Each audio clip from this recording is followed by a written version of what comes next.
Minister and MLA in charge of Fisheries and Aquatic Resources, Government of Nagaland, Honorable Kazito Kanimi, Advisor to Chief Minister and MLA in charge of Animal Husbandry and Veterinary Services, Government of Nagaland, Honorable Minister of Animal Husbandry and Veterinary Department, Pusi Lalsoivunga, Government of Mizoram, Honorable Minister of Fisheries Department, Government of Mizoram, Pulal Thansanga, respected dignitaries, officials, and invitees, and all gathered here today. Welcome to the Regional Review Meeting of the Northeastern Region Ministry of Fisheries, Animal Husbandry and Dairying, Government of India.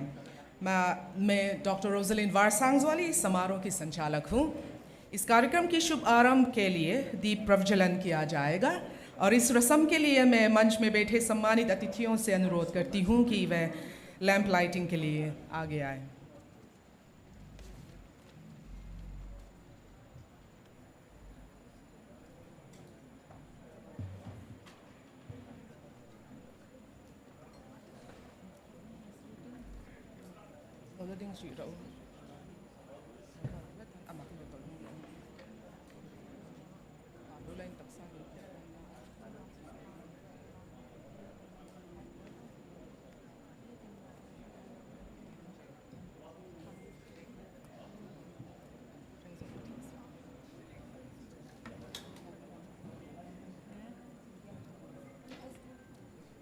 Okay, they'll do it.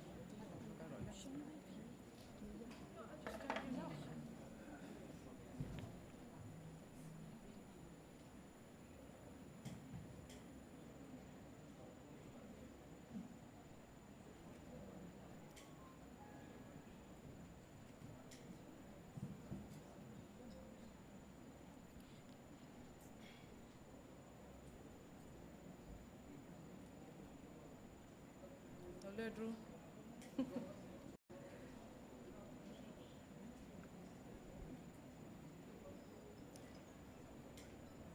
We control a lot of things as human, but wind, I think, is not one of them right now. So.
Thank you all for the kind gesture. And before we move on to a more serious part of the meeting, the Ministry of Fisheries, Animal Husbandry and Dairying, Government of India, would like to felicitate the Union Minister of Fisheries, Animal Husbandry and Dairying, Shri Rajiv Ranjan Singh, and the Honorable Union Minister of State for Fisheries, Animal Husbandry and Dairying, Shri George Kurian. And to do the honors, I would like to request Srimati Varsha Joshi, Additional Secretary, Department of Animal Husbandry and Dairying, Government of India.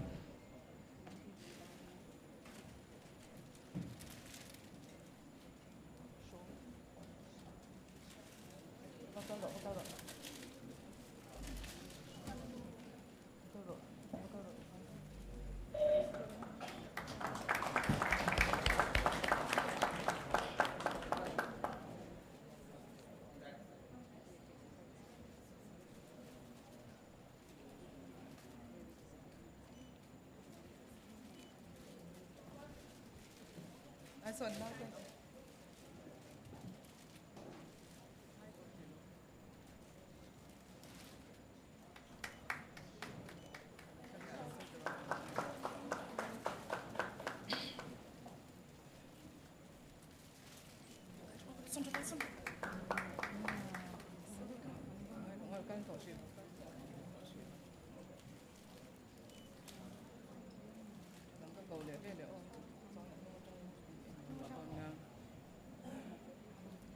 The Ministry would also like to acknowledge the Honorable Pu Silal Soivunga, Minister, Department of Animal Husbandry and Veterinary, Mizoram, and the Honorable Minister of Fisheries, Pulal Thansanga.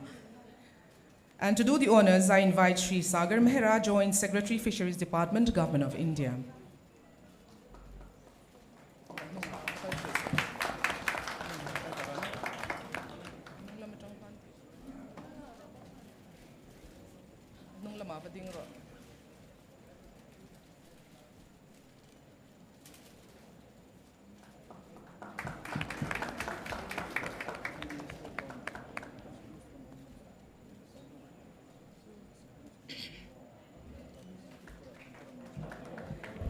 Thank you all for the kind gesture of giving and receiving. The Ministry would also like to felicitate Honorable Ministers from the Northeastern regions with gifts, and I would like to invite the Honorable Union Minister, Sri Rajiv Ranjan Singh, and the Honorable Minister of State, Sri George Kurian, to kindly do the honors. I would like to request the Honorable Ministers from the Northeastern region to kindly rise from their seats. Honorable Sri Gabriel D. Wangsu, Minister of Agriculture, Arunachal Pradesh. Honorable Sri Gabriel D. Wangsu.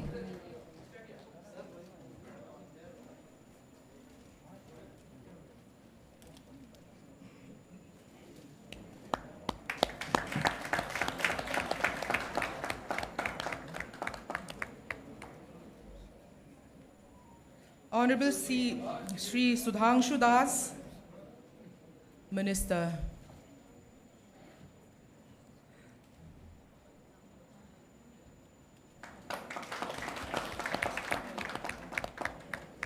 Honorable Sri Sudhanshu Das, Tripura, Minister of Animal Resource Development, Tripura.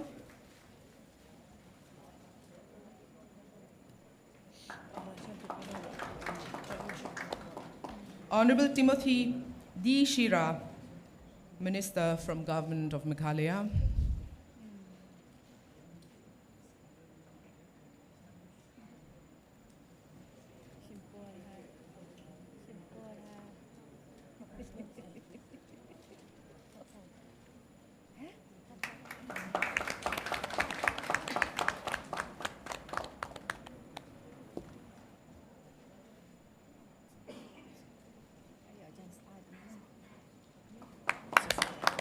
Honorable Timothy D. Shira is from Meghalaya. Thank you. Honorable A. Pangjung Jamir, Advisor to Chief Minister and MLA from Nagaland. I think it is everybody's responsibility to give them a big round of applause. These are leaders. Honorable A. Pangjung Jamir, Minister from Nagaland. The Honorable Kazito Kanimi, Advisor to Chief Minister and MLA in charge of Animal Husbandry and Veterinary Services, Government of Nagaland.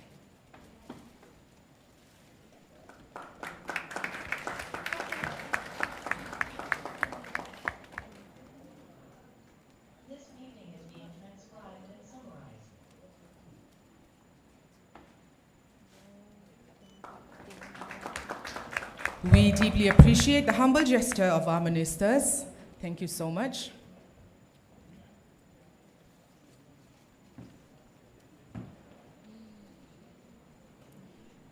The government of Mizoram would also like to take this precious opportunity to felicitate the dignitaries who have come all the way to Mizoram, along with our very own ministers. And first of all, I would like to invite the Honorable Silal Soivunga, Minister of Age and Veterinary Department, to kindly felicitate the Honorable Rajiv Ranjan Singh, Union Minister, Fisheries, Animal Husbandry and Dairying. Soivunga Kansoma.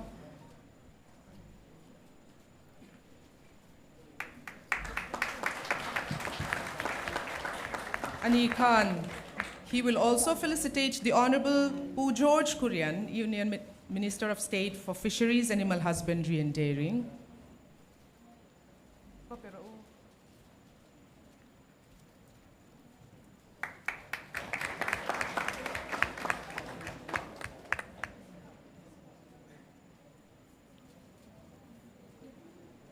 Thank you. And now I would like to invite Sri Sudhir Kumar, Chief Secretary, Government of Mizoram, to felicitate the Honorable Pusilal Soivunga.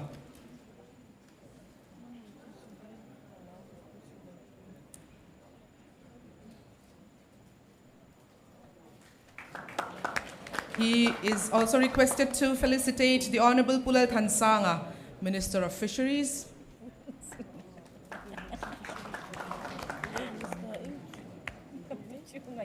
And I would like to now request the Honorable Pulal Thansanga to kindly felicitate Sri Gabriel D. Wangsu, the Honorable Minister from Arunachal Pradesh.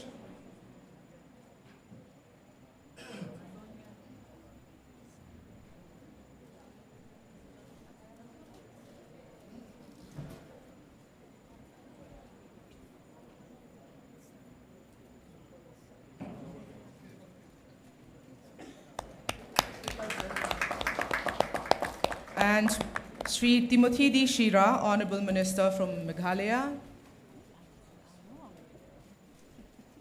This is an auspicious occasion of a lot of give and take, which are being done with love.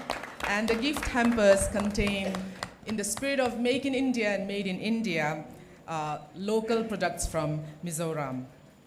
Pu Sudhangshu Das, Honorable Minister from Tripura.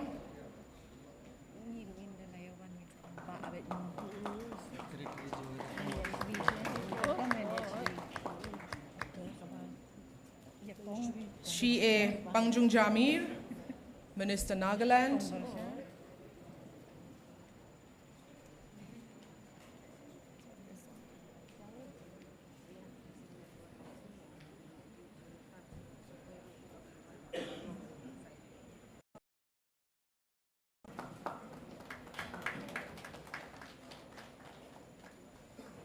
Bukazito Kanimi, Minister from Nagaland.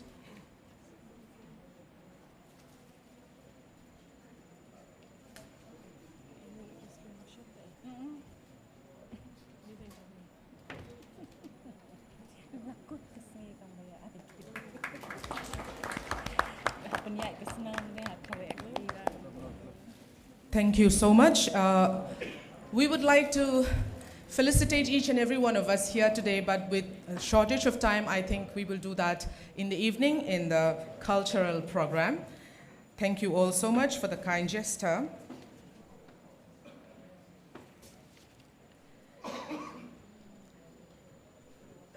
Now, please allow me to welcome respected Principal Secretary and Acting Chief Secretary, Government of Mizoram, Sri Sudhir Kumar, to welcome and address the meeting.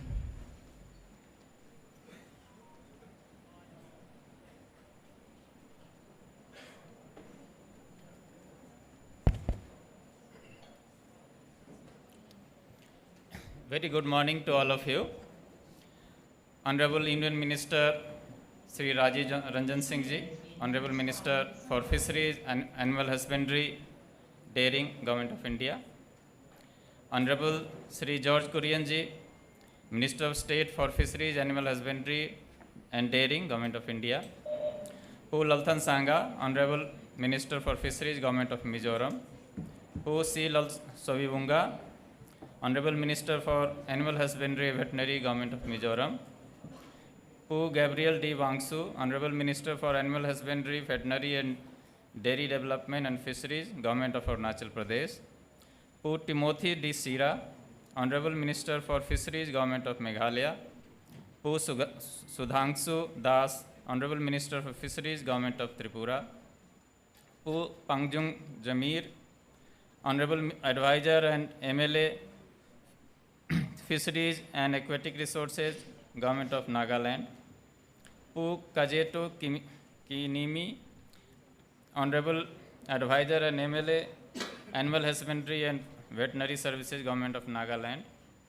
Sri Avilaksh Likhi, Secretary, Department of Fisheries, Ministry of Fisheries, Animal Husbandry and Dairy, Government of India. Sri Naresh Pal Gangwar, Secretary, Department of Animal Husbandry and Dairying, Ministry of Fisheries, Animal Husbandry and Dairying, Government of India. Dr. Vijay Kumar Behera, Chief Executive, National Fisheries Development Board. Dr. Minesh Shah, Chairman, National Dairy Development Board. Senior officers of Government of India, the state governments from northeastern states, representatives of NFDB, NDDB, ICAR, and partner organizations, distinguished delegates, ladies and gentlemen. On behalf of the government and people of Mizoram, it is my great privilege and pleasure to extend a very warm welcome to all the distinguished delegates gathered here today for the regional review meeting for the northeastern states. At the outset, I would like to express my sincere gratitude to the Ministry of Fisheries, Animal Husbandry and Dairying, Government of India, for choosing Aizawl as the venue for this important regional gathering.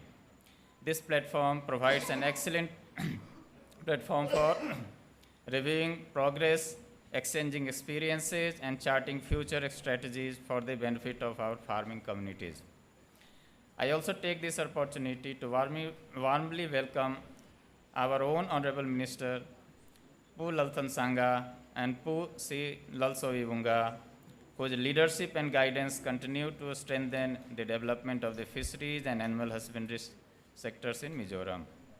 A special welcome extended to the Honorable Ministers and advisors and also secretaries and senior officers representing our sister northeastern states. Your presence here reflects our shared commitment to advancing fisheries and animal husbandry and dairying sectors across the region. The northeastern states possess immense potential and also face many common challenges. This meeting provides an invaluable opportunity to exchange experiences, learn from one another, and strengthen regional cooperation for the benefit of our farmers, fishermen, and livestock rearers. I also extend a warm welcome to Sri Abhilaksh Likhi, Sri Naresh Pal Gangwar, Dr. Vijay Kumar Behera, Dr. Minesh Shah, senior officers of Government of India and the state governments and representatives of NFDB, NDDB, ICAR, and partner organizations, whose guidance, expertise, and institutional support continue to play a pivotal role in advancing the fisheries, animal husbandry, and dairying sectors across the country. The northeastern region is uniquely endowed with abundant natural resources, rich biodiversity, extensive inland water resources, and a vibrant farming tradition. These strengths provide enormous opportunities for growth in fisheries, livestock development, and dairying. At the same time, our region faces common challenges relating to infrastructure, connectivity, logistics, value addition, market access, and technology adoption. It is therefore both appropriate and timely that we come together to review progress, identify gaps, and explore innovative solutions for accelerated development. For Mizoram, fisheries, animal husbandry, and dairying occupy a place of strategic importance. These sectors contribute significantly to rural livelihoods, nutritional well-being, income generation, and economic empowerment. Under the visionary leadership of our Honorable Chief Minister, Pu Lalduhoma, the Government of Mizoram has launched the Banakai program, that is hand-holding program, to promote sustainable livelihoods and economic self-reliance among households. Fisheries, animal husbandry, and allied activities constitute important pillars of this initiative, providing opportunities for income generation, entrepreneurship, and livelihood diversification, particularly in rural areas. Mizoram has also benefited significantly from the various initiatives and schemes of the Government of India. These interventions have strengthened infrastructure, improved production systems, enhanced capacity building, and created new opportunities for our farmers and entrepreneurs. We place on record our sincere appreciation for the continued support and guidance extended by the Ministry. The northeastern region is increasingly emerging as an important frontier for growth in fisheries and livestock development. With abundant natural resources, entrepreneurial farmers, and sustained support from the Government of India, the region is well positioned to become a significant contributor to the country's food, nutritional, and livelihood security. Today's meeting is particularly significant as it provides a valuable platform for dialogue between the Government of India and the states of the region. The guidance of the Honorable Union Minister, the insights of the distinguished ministers and advisors, and the deliberations of the experts and officials assembled here will undoubtedly help shape future strategies and strengthen program implementation across the northeastern region. I am confident that the discussions held today will generate valuable ideas, promote the exchange of best practices, and further strengthen cooperation among the states and the Government of India. As the host state, we have made every effort to ensure that your visit is comfortable, productive, and enjoyable. Though Mizoram is a small hill state, we take great pride in our hospitality, the commitment of our officers and staff, and the warmth of our people. We sincerely hope that your stay here will be both rewarding and memorable. With these words, I once again extend a heartfelt welcome to all the dignitaries, delegates, and participants. I wish the regional review meeting fruitful deliberations and meaningful outcomes that will contribute to the sustainable growth of fisheries, animal husbandry, and dairy sectors, and further strengthen the prosperity of the northeastern region. Thank you, Kalome. We appreciate the words of welcome from Shri Sudhir Kumar, Chief Secretary, Government of Mizoram. I would now like to call on Shri Sagar Mehra, Joint Secretary Fisheries, Government of India, to inform us about the schemes and programs of Department of Fisheries, Government of India. Please welcome Shri Sagar Mehra with a round of applause.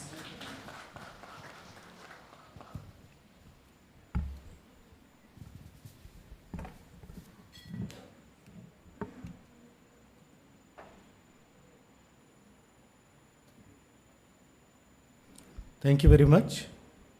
A very good morning to all and everyone. I extend warm welcome to the dignitaries on the dais of the dais. I also welcome my esteemed colleagues and delegates from central government, NER state governments, and different organizations of the central government, state government. I also extend a special welcome and thanks to the Government of Mizoram for hosting today's NER regional review meeting in Aizawl. Today, with this regional review meeting, we are looking for review of the schemes and programs for the development of fisheries and aquaculture in the northeastern states, and also chalk out the way forward, the future path for fisheries development across the unique landscape of our NER states.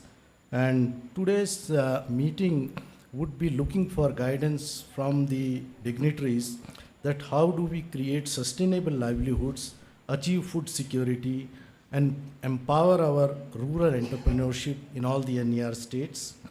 Next slide, please. Next slide, please. So before we look at the NER fisheries and aquaculture scenario, it is essential that we look at the national scenario also. With the production of 197 lakh ton, we are the second largest aquaculture producer globally, and we are growing at the rate of 9% annually, and we are exporting more than 19 lakh ton of seafood to more than 130 countries. And the best part about the fisheries sector in our country is that the sector is supporting more than 3 crore fishers and fish farmers across the country. And our goal moving forward is to translate this national momentum into a holistic and inclusive development growth engine for the NER states also. Next slide, please. So if we look at the left of this slide, we see that our NER states have a very rich aquatic resource base in the shape of tanks and ponds which are spread across more than 1.5 lakh hectare. Similarly, around 20,000 hectare of reservoirs, rivers and canals and fields. They are spread across all these 8 states, and given this rich base, if you look at the production figure, all 8 states put together, they produce more than 7 lakh tons of fish, which is 3.5% of the national fish production. And interestingly, 80% of this 7 lakh ton is coming from aquaculture only. And the productivity is way behind the national productivity, which is around now around 5 ton per hectare. Here it is only 1.5 ton hectare. And per capita consumption is more than the national, per capita consumption. So this signifies that there is whole lot of scope for producing more and to ensure that there is a nutritional security and there is no demand and supply gap. The key to is that we work together to enhance the productivity of our resources and we bridge the existing gap in the demand supply. Next slide, please. To ensure that our resources are put to the optimum utilization, in last 12 years, Government of India has supported the various projects, components in all the 8 NER states with the outlay of more than 2,200 crore in the Blue Revolution, Pradhan Mantri Matsya Sampada Yojana and FIDF also. And if this huge, there is a huge potential for enhancing the fish production, which is supported by infusion and adoption of technology across the entire fisheries value chain. Next slide, please. And with this outlay of 2,800 crore, we have supported production activities. In all these schemes, the horizontal as well as vertical expansion of aquaculture has been supported to ensure that there is a better seed supply network of brood banks, hatchery, post-harvest infrastructure, everything including aquatic health, laboratory network, all activities have been supported. In addition to this, to ensure the social security of our fish farmers, this group accident insurance and livelihood and nutritional support during the ban period has also been supported. And to pull things out of the run-of-the-mill, we have approved 4 aqua parks, one in Assam, Nagaland, Tripura, and Arunachal Pradesh to ensure that end-to-end solution is offered. In addition to this, to strengthen the marketing infrastructure, 3 modern markets have also been supported and 8 clusters have been also designated for the integrated development of the resources. Next slide, please. And as a result of these investments, efforts, adoption of technology, there has been an explosive and steady growth, whether it is seed production, whether it is feed production, whether it is total fish production, or it is post-production, infrastructure like cold chain. There has been a huge increase in all these 4 verticals, which are basics of the aquaculture and fisheries development. And a result of all these efforts, employment of more than 4 lakh employment opportunities have also been generated. Next slide, please. In addition to this, of late, Government of India has realized that the fisheries sector is an informal sector presently, and if we want to ensure that ecosystem develops for entrepreneurship, there has to be formalization, there has to be financial inclusion. So Government of India brought in the Pradhan Mantri Matsya Kisan Samriddhi Sahay Yojana with an outlay of 6,000 crore. It is a World Bank supported project which ensures that every fisher, every fish farmer, every fish worker in the sector gets a work-based digital identity, and against the 26 lakh people in the NER states, more than 4 lakh people have already registered. So I request all the state governments present, please ensure that all the 26 lakh people are registered on it. And this Sahay Yojana also ensures that you have access to, the aquaculture insurance is incentivized, adoption of value chain efficiency is incentivized. If you are doing the safe and quality fish products, that is also incentivized.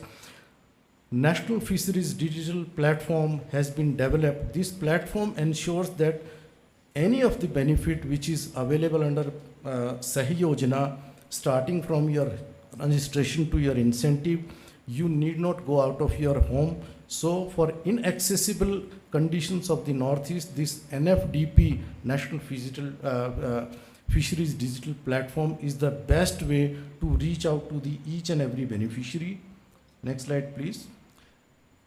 In spite of the fact that we have made all these leaps, these progresses on various fronts, there are still challenges. There is a demand and supply gap.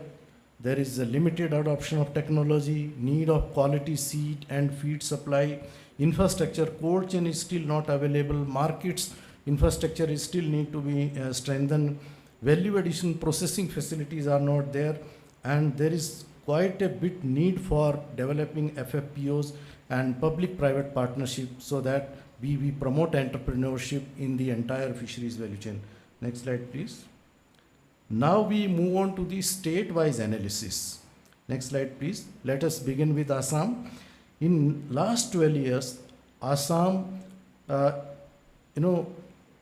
with lot of effort on various fronts, has increased its production by almost more than 97%, and this is 5,25,000 ton. But still there seems to be a gap of around 5 to 7,000 ton. So we have at our level, we have looked at the recommendations of high-level task force, which is preparing the roadmap, which has already prepared the roadmap for addressing the fish supply and demand gap in all the NER states. We have identified few of the priorities. Assam should look for species diversification. They should pick up the Pabda, Magur, Scampi, aquaculture, seed supply, feed supply. Assam has taken the largest number of hatcheries, that is 158 hatcheries.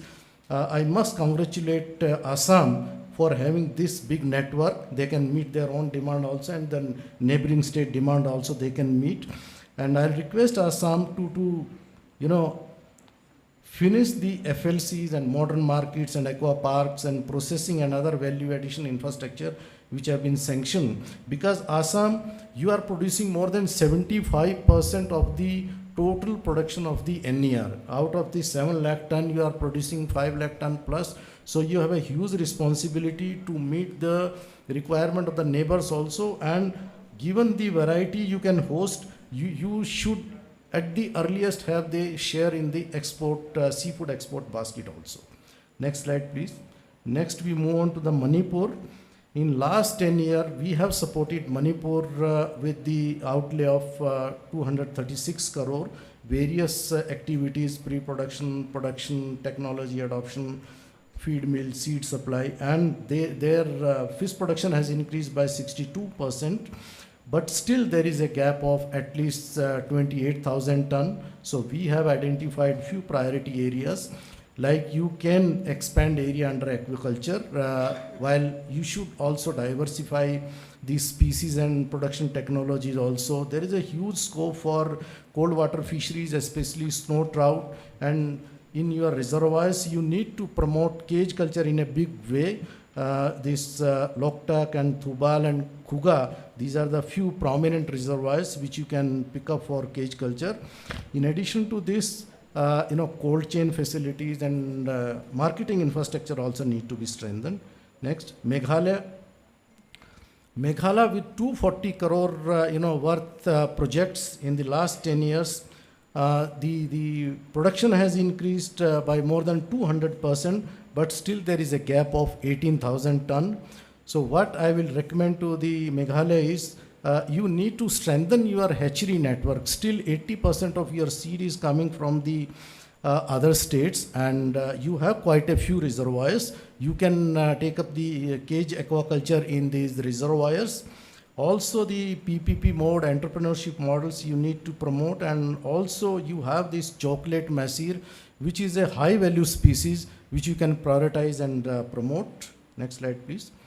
Mizoram, in the last years, around 246 crore projects have been supported, and the amount, the effort which have gone into it is not really reflected in the production base, and there is said to be no gap presently.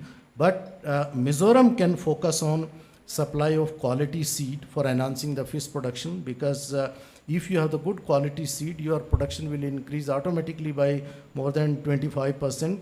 And by adopting good aquaculture practices, you can produce more without doing any horizontal expansion, because you must note, out of all the 8 states, the area which you have taken for pond expansion is around 3,500 hectare. So that is the biggest area. You should be harnessing this entire potential. In addition to this, you should also go for adoption and infusion of technology like RAS and bioflow, especially in peri-urban areas where the land availability is not there, space is not available, to meet the nutritional and supply requirement of the urban population. And integrated model of farming, paddy cum fish farming, along with your pig farming, poultry, duckery, that also can be done. And you have reservoirs, Serlui, Tuirial reservoirs, there can be good amount of cage culture, so you should be adopting that. Nagaland, we supported projects worth 210 crore under PMMSY, and the production has increased by 57%. Presently, they started with a very small base of 1,000 ton. Now they are around 11,000 ton, but still there is a gap of again 11,000 ton. So Nagaland, you need to focus on seed supply, both indigenous species also and commercially viable species, high value species like chocolate mahseer. You need to focus on integrated fish farming, cage culture, again like your Doyang and other reservoirs, Pangasius silver barb you can do. Cold chain ice plant facilities need to be strengthened, and you need to strengthen the retail marketing infrastructure.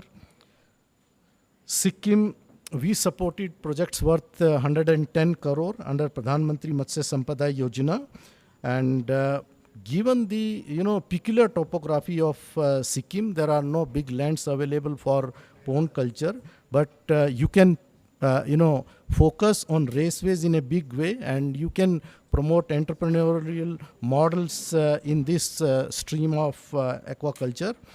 And to ensure that you are getting the proper value for your produce, you should go into the processing, because what is being sold locally for 500 rupees, if it reaches the urban areas, places like Kolkata, Delhi, other metro cities in our country, it can fetch you more than price 1,000 rupees or 1,500 rupees kg. So you need to focus on that, how you can process packaging and send it out to the other urban cities within the country. And also there is a scope for sharing the seafood export basket also.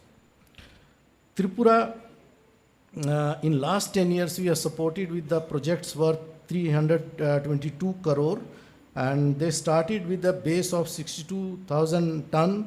Now they have reached almost 90,000 ton they are producing, but still there is a gap around 25,000 ton. So for Tripura, we have identified, like, you must be expanding horizontally as well as vertically your aquaculture. You need species diversification. You need to promote your state fish, that is Papda. It has a whole lot of scope, and better feed and stocking practices by following good aquaculture practices. You need to set up some drying processing and drying units, because some of your need is met from the neighboring country, so that can be met locally if you set up capacities in these areas. And retail chains, they also need to be developed to ensure that farmers are getting a good price for their produce. Next slide, please. So in addition to the regular pond, tanks, reservoirs, we have identified that in all the 8 states, we have 36 reservoirs with an area of 1.61 lakh hectare, and presently they are not being put to great use. So we have identified that if 1% of the entire area in the reservoirs, which comes to 1,600 hectare only, we can put 96,000 kgs. If we are putting only 60 kgs in 1 hectare, so it makes 96,000. And if we target that every cage would be giving below national average, that is 3 to 4 ton, even if we target 2.5 ton, it would be producing more than 2.8 lakh ton and would be generating employment for 72,000 people. And this entire thing would be supported by the integrated development of reservoirs special effort which was announced by Honorable Finance Minister in her budget speech this year, and it would be supported under PMMSY phase 2 for integrated development, starting from seed supply to the your marketing efforts. Everything in the entire value chain would be supported. The next area is for development, diversifying the fisheries and aquaculture is the ornamental fisheries. Presently, not much things are business is happening in this area, whereas 90% of the fish in these 8 states are being imported from other states to meet the requirement of your aquariums. But these species, 250 species which are very important for aquarium business, are present in the 8 states. So I'll request all the states to formulate the proposals, whether it is under PMMSY or other scheme, that you focus on the cluster development for ornamental fisheries, you focus on training and skill development and ensuring that market linkages are in place. So we would be looking for such proposals from all these states. Next slide, please. The another area is cold water fisheries. The states like Andhra Pradesh, Sikkim, Meghalaya, Nagaland, Manipur, they have 50,000 hectare of area which is having natural lakes, reservoirs and streams, and which is quite good for these cold water fisheries, snow trout, rainbow trout, mahseer, etc. Presently, we are only producing 1,000 ton of all these species put together, where the potential is reaching more than 25,000 ton. So I request all the state governments present today, please look at it, and at each segment of the value chain, you can make your project and submit under Pradhan Mantri Matsya Sampada Yojana phase 2. Also, FIDF is available and our Sahi Yojana is available to do the hand holding for such projects. Next slide, please. And in the last 10 years, the participation of private investment, private capital in the sector has been far below the potential. So I'll request there is concessional finance available in the shape of interest subvention in FIDF. Incentives are available under Sahi Yojana, and subsidy is available under entrepreneurship model. Please promote the uptake of all these 3 schemes amongst the especially young and educated entrepreneurs, young graduates who are looking for employment, who are looking for setting up of their entrepreneurship, so that we can take this forward. Next slide, please. And in the conclusion, next slide, please. I would say that we have 4 or 5 areas which we must be concentrating upon. Firstly, we must embrace a digital transformation, deploying advanced systems like RAS and biofloc alongside drone and satellite monitoring of our ponds and our cages. Secondly, we must prioritize resource optimization. We should be expanding hatchery network for a better seed supply and utilize our vast water bodies and reservoirs. Thirdly, we need a modern supply chain powered by clean solar powered logistics and clean cold chains to protect our harvest. Fourthly, we must implement the global quality standards, because if we have to compete in the global market also, in the domestic market also, we must enable strict traceability and launch our, especially at the department, we feel that there should be a brand, NER Fish brand, so that you get the premium price for your brand. Finally, because we need investment, we need money, we need financial for any of our project, we must expand the coverage of credit through FIDF, financial inclusion through KCC, and also adapt insurance to do the risk management for our investments. With these words, thank you very much. Thank you. We are delighted with the scientific information provided by Mr. Mehra, Joint Secretary Fisheries. Thank you for that. Now let us turn our attention towards the screen to witness the development of fisheries in the northeastern region.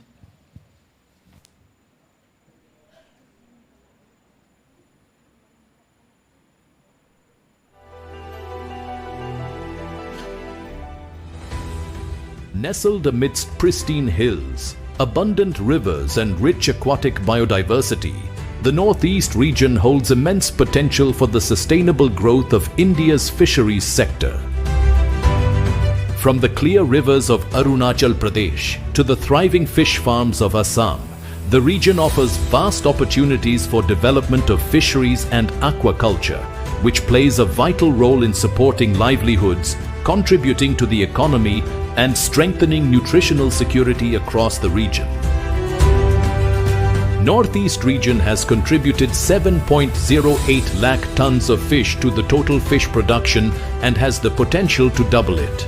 The aquaculture-led fish production has been instrumental for food and nutritional security for the region.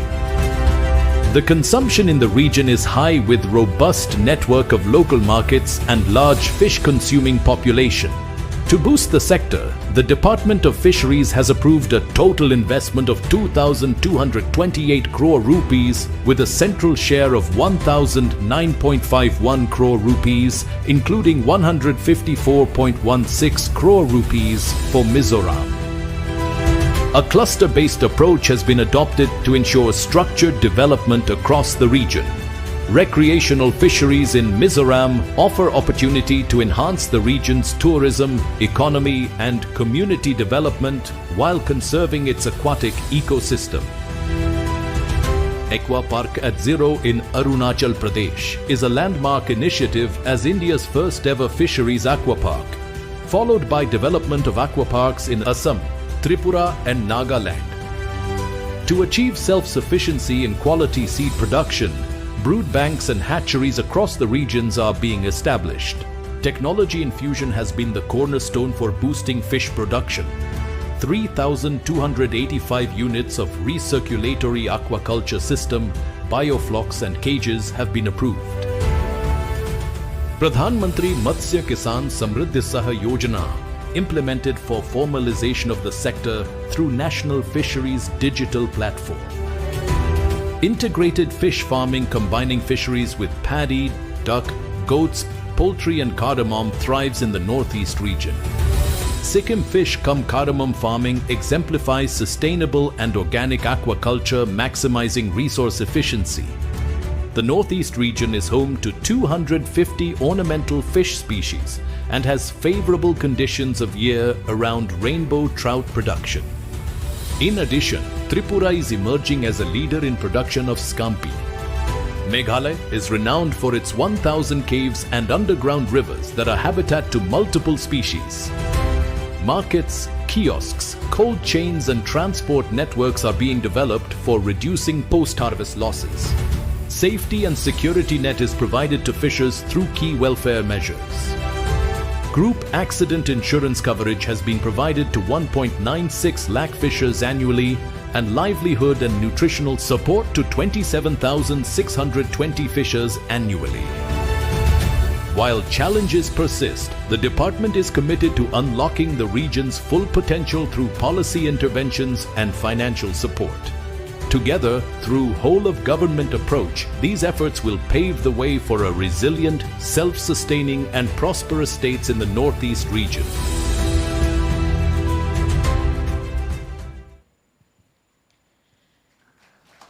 A big round of applause for Fisheries, Animal Husbandry and Dairying Ministry, Government of India. We will now move forward to the topic of initiatives and way forward for animal husbandry to be presented by Srimati Varsha Joshi, Additional Secretary, Cattle and Dairy Development, Trade and International Cooperation, Credit Extension and Publicity, Department of Animal Husbandry and Dairying, under the Ministry of Fisheries and Animal Husbandry and Dairying, Government of India. Please welcome Mrs. Varsha Joshi.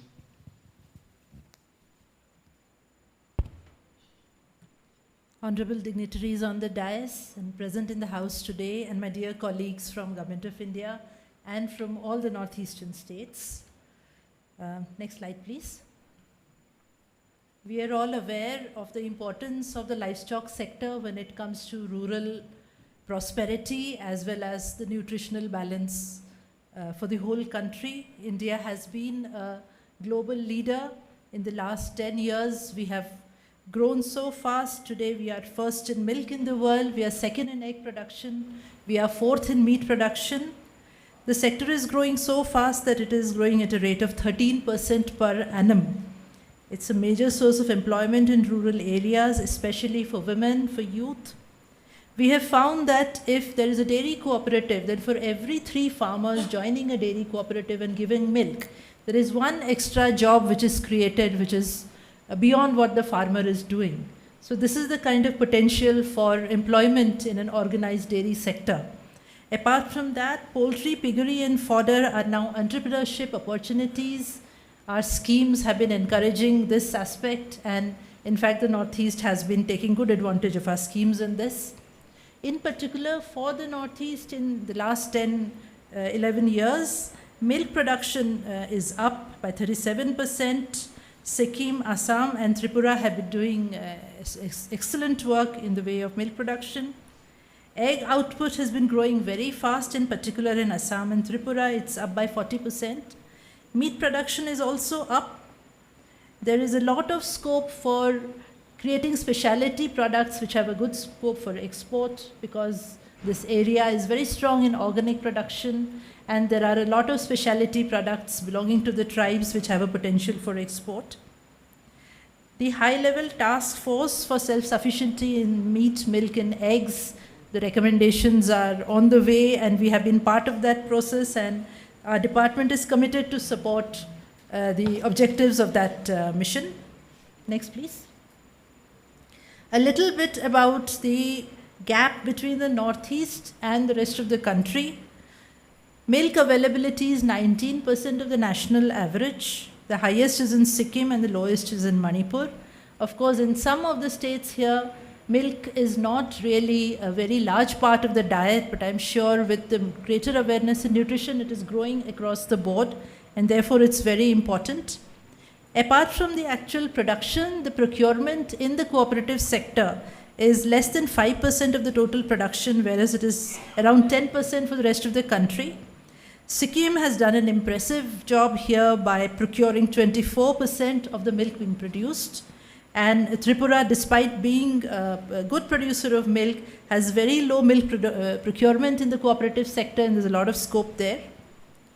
The milk productivity is low for the indigenous species, but we have seen that when it comes to crossbreds and a proper systematic breeding program, then the milk productivity is as good as the rest of the country, which shows the kind of scope that is available for improving milk production here. The major roadblock for productivity is better artificial insemination, which is still very low here compared to the rest of the country.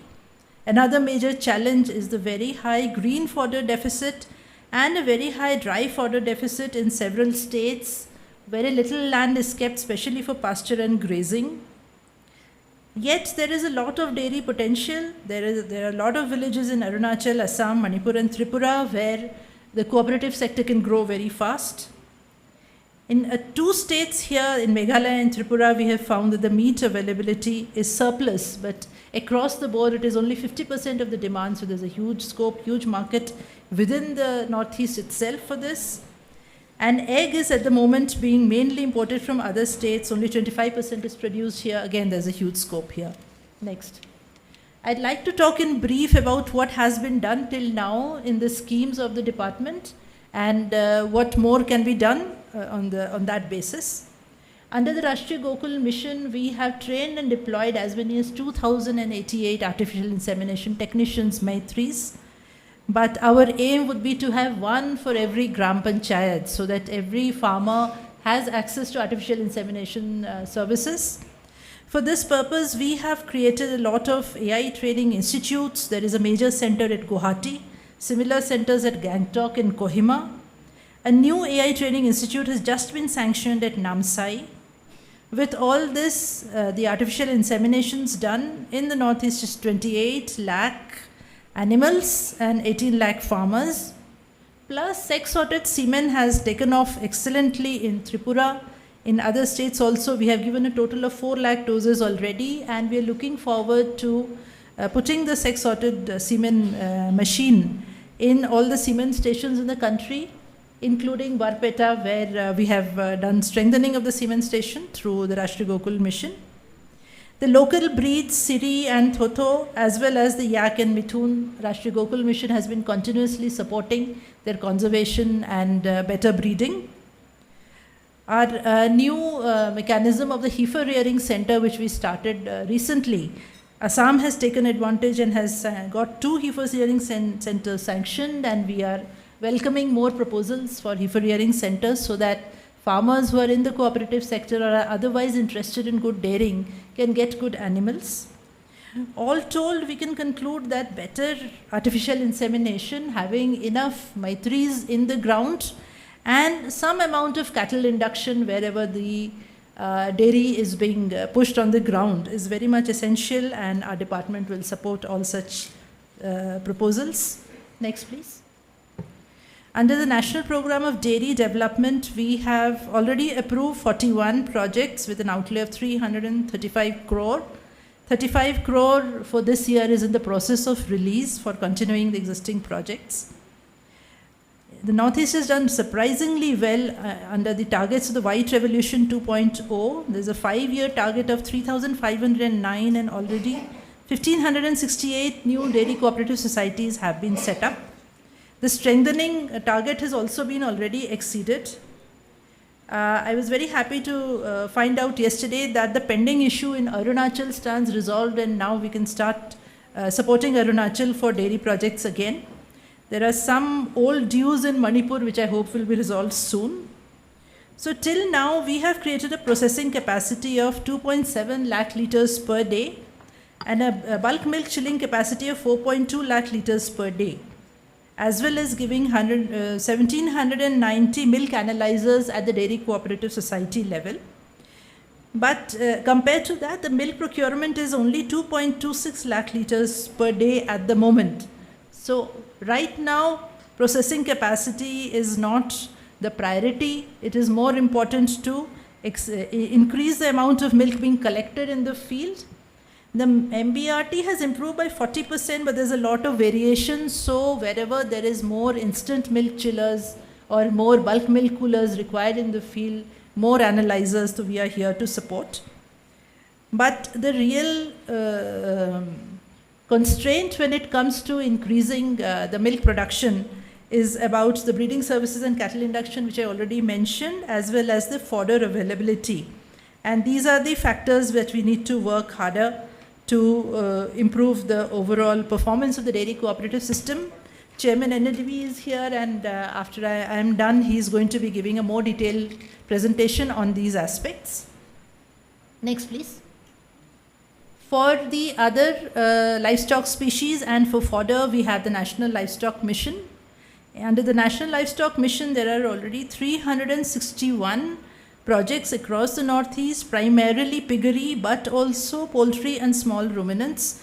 Over 10,000 farmers have benefited from these projects, and mainly these projects have come up in Nagaland, Mizoram, Arunachal and Assam. We could also have a lot of more fodder projects or silage projects in this area if that is properly encouraged.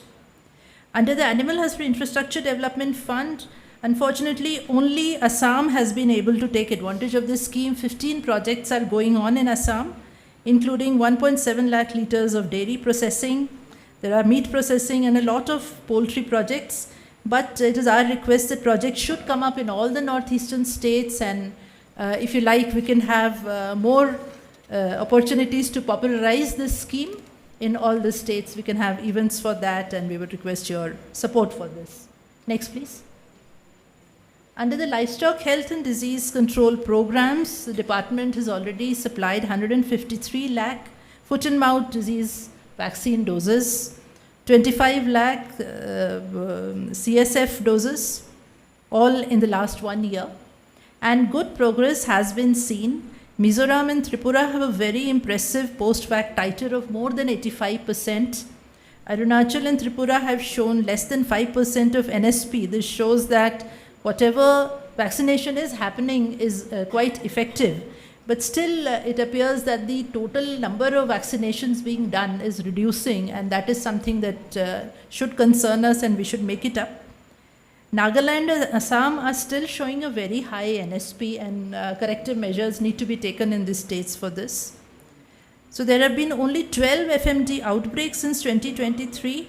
Brucellosis is also well under control. So making the entire Northeast free of FMD and Brucella and CSF looks very much possible, and something that we should be targeting with great seriousness. Apart from that, our mobile veterinary units are operating across the states. 4.6 lakh animals have already been treated. Our new scheme of the Pashu Aushadhi Kendra has started moving. We have 7 approved projects from Tripura. There is 1 application pending from Assam, but the total target is 809. This is a beautiful scheme in which all farmers can get access to medicines at a very low cost. And it is our request that all states may come forward and send in their applications soon. Next, please. Some more good work that is happening in the Northeast under the Pandemic Fund, which is an international grant we have received. It's a rare honor for the country to have received that grant for the Pandemic Fund. And under this, several projects are going on. The Northeast Regional Diagnostic Lab is being upgraded. More labs are being upgraded across the states, and the genomic surveillance is strengthened in the NRC PIG, and some work on sentinel surveillance is also going on in Guwahati. I would like to now, next please, draw attention to the new initiative this year. For the very first time, the Special Assistance to States for Capital Investment, the SASCI scheme, has been extended to the livestock sector. Many of those present here would be familiar with the scheme from their experience in other departments. But this time we have as much as 1,000 crore available for just the Northeast. States must meet 5 of 6 qualifying criteria by 30th of September. These are fairly simple criteria. They are simply consolidating the work that the states are already doing. Beyond that, a little bit of extra effort to get good marks against 12 reform criteria, which are all, again, related to the work we're already doing. Good quality vaccination, good artificial insemination, good fodder planning, filling up the posts. It is this kind of routine activities which all of us have to do anyway, which we are putting into the criteria. And for this, only 2 new things which are specially to be mentioned. The Bharat Pashudhan Panchayat Nodal Officer and the Ward Nodal Officer appointment exercise is going on across all the states. I think in most of the states, the Panchayat Nodal Officers are more or less in place, but for the urban areas, the Ward Nodal Officers also need to be fully appointed soon. The reason being that, of course, now the Honorable Supreme Court order on stray animals has also come, and a lot of work is to be done. The data has to be, first the ABC rule implementation has to be extended across all the urban areas, and then the data has to be uploaded. So for this, our request is that the ward level officers and the verifiers for the stray animals, this data should be collected and uploaded as soon as possible. One more opportunity is that under the GRAMG, whatever work can be undertaken in collaboration with the concerned Rural Development Department for fodder cultivation being our primary goal, but also other livestock infrastructure which is permissible under the GRAMG. So this is another opportunity we should take care of. In the entire SASCI, the single most important priority right now is that every state veterinary department must immediately send a proposal to their finance department for how they propose to use the money which they are likely to get under the scheme, so that the work, the sanction can be done by the finance department immediately, the work can start, and by the time the funds are actually released in December or January, then you are ready to absorb the money when it comes. Otherwise, this whole exercise will not be fruitful. So our request is that these proposals should be made immediately. I think Mr. Hajarika is in touch with all of you with regard to SASCI, and we are here to help you in every way to ensure that you get all the money that is earmarked for you. So that's all from me at the moment. Thank you. Thank you, Srimati Varsha Joshi, for pointing us towards greater growth. अब मैं potential of dairy development in Northeastern region के विषय पर प्रस्तुतिकरण करने Shri Minesh Shah, chairman national dairy development board को बुलाती हूँ. Please welcome Shri Minesh Shah. Good morning, Honorable Minister of Fisheries, Animal Husbandry and Dairying, Government of India, Sri Raju Ranjan Singh ji, Honorable State Minister, Sri George Kurian ji, all the other dignitaries on the dais, all the other dignitaries of the dais, all the officers of Government of India, state governments, NDDB, NFDB, ICR and other organizations. It's actually my privilege to be part of this regional review meeting for the Northeastern region, and also to present the potential for the dairy development in the Northeastern region. I take this opportunity to thank Government of Mizoram for the hospitality being provided to us during our stay in Aizawl. So let us have a look at the dairy sector in the Northeastern region. Compared to the the All India progress of the dairy development in terms of Northeastern region, if you see, the contribution of livestock in the state economy is low. The contribution of livestock agri and allied is 31% at the Government of India level, but for the Northeastern region it's about 15%. In terms of per capita availability of milk in the Northeastern states, again it is very low as compared to the national average, mainly because of the low milk production and also the consumption habits with large consumption of meat and eggs as compared to the milk and milk products. There is also a low growth momentum in the milk production as compared to the national average, and you can see the figures. In milk animal, there is a degrowth. Milk production is growing at 3% as compared to 5.44% at the government level, at the national level. And average yield of animal actually is slightly higher in the Northeastern states as compared to the national figures. If we see the demand for the milk and milk products, again, from 2019 to 2030, the demand increased from about 66.5 lakh kg per day to about 132 lakh kg per day. Against that, the production is about 48 lakh kg per day. So this is a clear-cut case that the production of milk in the northeastern states is not sufficient to meet the demand of milk and milk products. Next, please. In case of the cooperatives which are working in the northeastern states, you can see that the coverage of villages is about 5 to 10% on an average, except for Sikkim, which has almost covered the entire state through its 2 cooperatives. And the producers also, if you see, the coverage is low except for Nagaland and Sikkim. And therefore, there is a need to expand the coverage of cooperatives, both in terms of the villages and the number of producers. So what are the key challenges for the northeastern region? I think, as I highlighted, first and foremost is that milk is not the major constituent in the dietary pattern. There is a low animal population. We saw that there is a degrowth in the animals, number of animals. The animals are mostly nondescript and their productivity is low.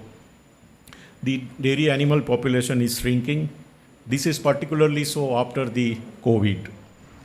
The local production of milk is lower than the urban demand for milk and milk products. In terms of the cooperatives structure also, either it is absent or it is not adequately strengthened. The the terrain of the states, mainly hilly and the difficult terrain, also results in the higher cost of milk production. Most of the feed and fodder and other key ingredients actually come from the outside of these states. There is lack of awareness among the farmers on dairy animal management. Veterinary infrastructure is inadequate. As Madam Varsha Joshi has highlighted, the AI coverage is very low, and there is insufficient and outdated milk processing facility. So what do we need to do to improve the dairy development in these states and explore the full potential? The first thing which is being done is the expansion of cooperatives through the scheme Wide Revaluation 2.0 of the Department of Animal Husbandry and Dairying Government of India. We have a target of 3,500 number of societies to be formed over a period of 5 years, and of which we have achieved the target of about 600. The current year is good, and I think we are confident of achieving this target. If we go state-wise, I think let us look at the Mizoram, what is being done. So, as again the highlighted, the NPDD 3 projects are ongoing for the state. In RGM also, AI network is being established, and NDDB is assisting the states in monitoring and supervision of AI network. There is a good network of Maitri already available. NDDB has very recently signed tripartite MOU between MINECO, state government, and NDDB, and we are helping MINECO to establish institutional framework for the dairy development in the state. And to that effect, we have deputed the managing director from NDDB since 2023, and NDDB is taking care of all the salary and other benefits from its own funds. NDDB is also supporting the union through NCDFI for supply of milk to Indian Army. There is a huge potential in this state. NDDB, under its marketing scheme, has sanctioned grant of about 25 lakh to strengthen the marketing operations of the union. We have also helped the union to register the fodder FPO, and that is being promoted with Mizoram Milk Union as the CBBO. And in future, as I told, we are working on expanding the DCS coverage. We are working to improve the veterinary and input services for the farmers in the state. And we are also facilitating availability of good quality animal at reasonable price, because as highlighted earlier, again, cattle induction is something which is required for northeastern states if they have to improve the availability of milk in these states. In Assam, I think NDDB has been working since 2008 in this state for helping the government on the dairy development. We have worked out the dairy development plan for the state, and we have also set up a joint venture, Northeast Dairy and Foods Limited, with Government of Assam with 50% share contribution. 6 new dairy plants are being established in these states, and most of the funding is coming under AHIDF and also the help from the state government. We have taken over few plants which were part of the earlier state government, and we are now making it operational. We are also setting up one producer organization in the southern part of Assam, Kachar area. It is Sakhi Jaibik Khar Sambai Samiti Limited, and we will start very soon the procurement of milk from this area. And one honey FPO is also formed in Assam. So with this expansion of dairy cooperatives which is happening, and the simultaneously strengthening of the dairy processing infrastructure, Assam, which is currently procuring about 1.5 lakh liter of milk, is emerging as a major dairying state in the northeastern region. Again, like Assam, we have been managing the affairs of Manipur Milk Union. It's a difficult state because of the ongoing conflict which is happening there, but we have strengthened the dairy plant in this state. We have also provided some funds as grant to the union. We have started supplying liquid milk to the army. Almost 6,000 to 7,000 liters of milk is being supplied on a consistent basis, and a new brand is promoted in Manipur, and certain new products are also launch in the state of Manipur. For Arunachal Pradesh, NDDB has conducted the technical assessment of the existing dairy plants located at Namsai, Nirjuli, and Pasaigat refurbishment. We are also having various discussions with the state government, and it has been decided to set up 5 new milk unions in phased manner. And first milk union will be set up in the eastern part of the state with Lohit, Namsai, and Lower Dibang Valley districts. And we are supporting the states also for facilitating the fodder supply, and also we are exploring the supply of milk and milk products to the army. For the state of Sikkim, the situation analysis was done long back. We have done mineral mapping in this state. We have also set up flexi biogas plant at the farmer's backyard and the slurry processing center for the production of organic fertilizer, because Sikkim is an organic state and they need the local inputs for the fertilizer. We are helping them for promotion and upliftment of pedigree selection of Siri breed cattle in Sikkim. Again, we have set up some fodder FPOs in this state, and we are assisting them to supply milk to Indian Army through NCDFI. For the state of Tripura, on the request of Government of Tripura, NDDB is facilitating induction of cattle through our subsidiary NDDB Dairy Services. We have also prepared a comprehensive state dairy development plan, and very soon we are going to present this plan to Honorable Minister. We have helped them with the NDDB's marketing scheme to the Gomti Milk Union and provided a grant support of 75 lakh rupees to strengthen the marketing operations. And we are helping the gift milk program in this state, and we are providing milk to every school children in the four schools. For the state of Nagaland, again, we are preparing the comprehensive plan for setting up a new dairy plant for Dimul, and NDDB and the state government has requested NDDB to set up this plant.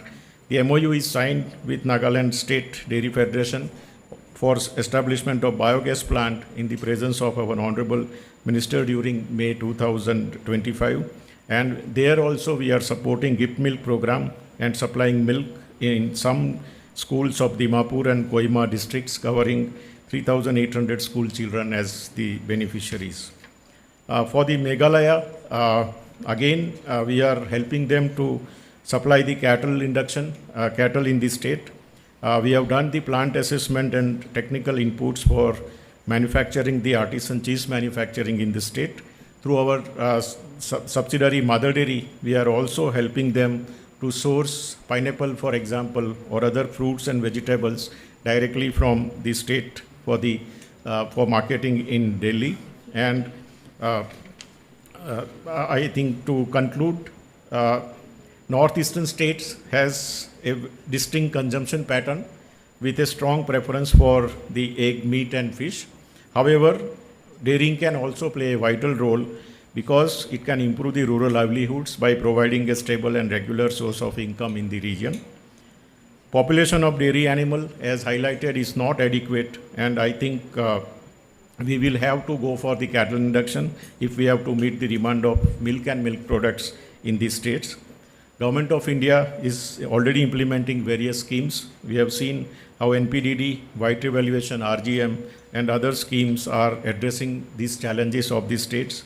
NDDB on its part is also undertaking various initiatives with the support of state governments in the states for the dairy development, and to ensure effective, timely, and coordinated implementation of dairy development activities across this region. NDDB has now also decided to set up a regional office with the guidance and vision of our Honorable Minister in Guwahati, and Honorable Minister has already requested this Chief Minister for allotting the land. We are going to have our northeastern office very soon in Guwahati. So with this target-oriented, I think state-specific time-bound action plans, which are being discussed today in this summit, I think NDDB will be happy to work with the state governments and the Animal Husbandry Department in this state for preparing the comprehensive plan and providing support that may be required from NDDB. Thank you. It is indeed enlightening to hear about the bright prospects and potential of dairy in the Northeast. We thank the Chairman of National Dairy Development Board. I now would like to invite Shri Naresh Pal Gangwar, Secretary, Department of Animal Husbandry and Dairying, Government of India, for our first keynote address of the meeting.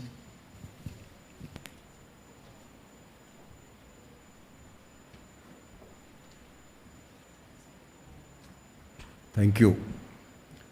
Honorable Union Minister, Fisheries, Animal Husbandry and Dairying, Government of India, respected Shri Rajiv Ranjan Singh Ji, Honorable Minister of State, Fisheries, Animal Husbandry and Dairying, Government of India, Shri George Kurian Ji, Honorable Minister, Animal Husbandry, Mizoram, Honorable Minister, Fisheries, Mizoram, my senior colleague from the Government of India, Secretary Fisheries, Dr. Abhilaksh Likhi,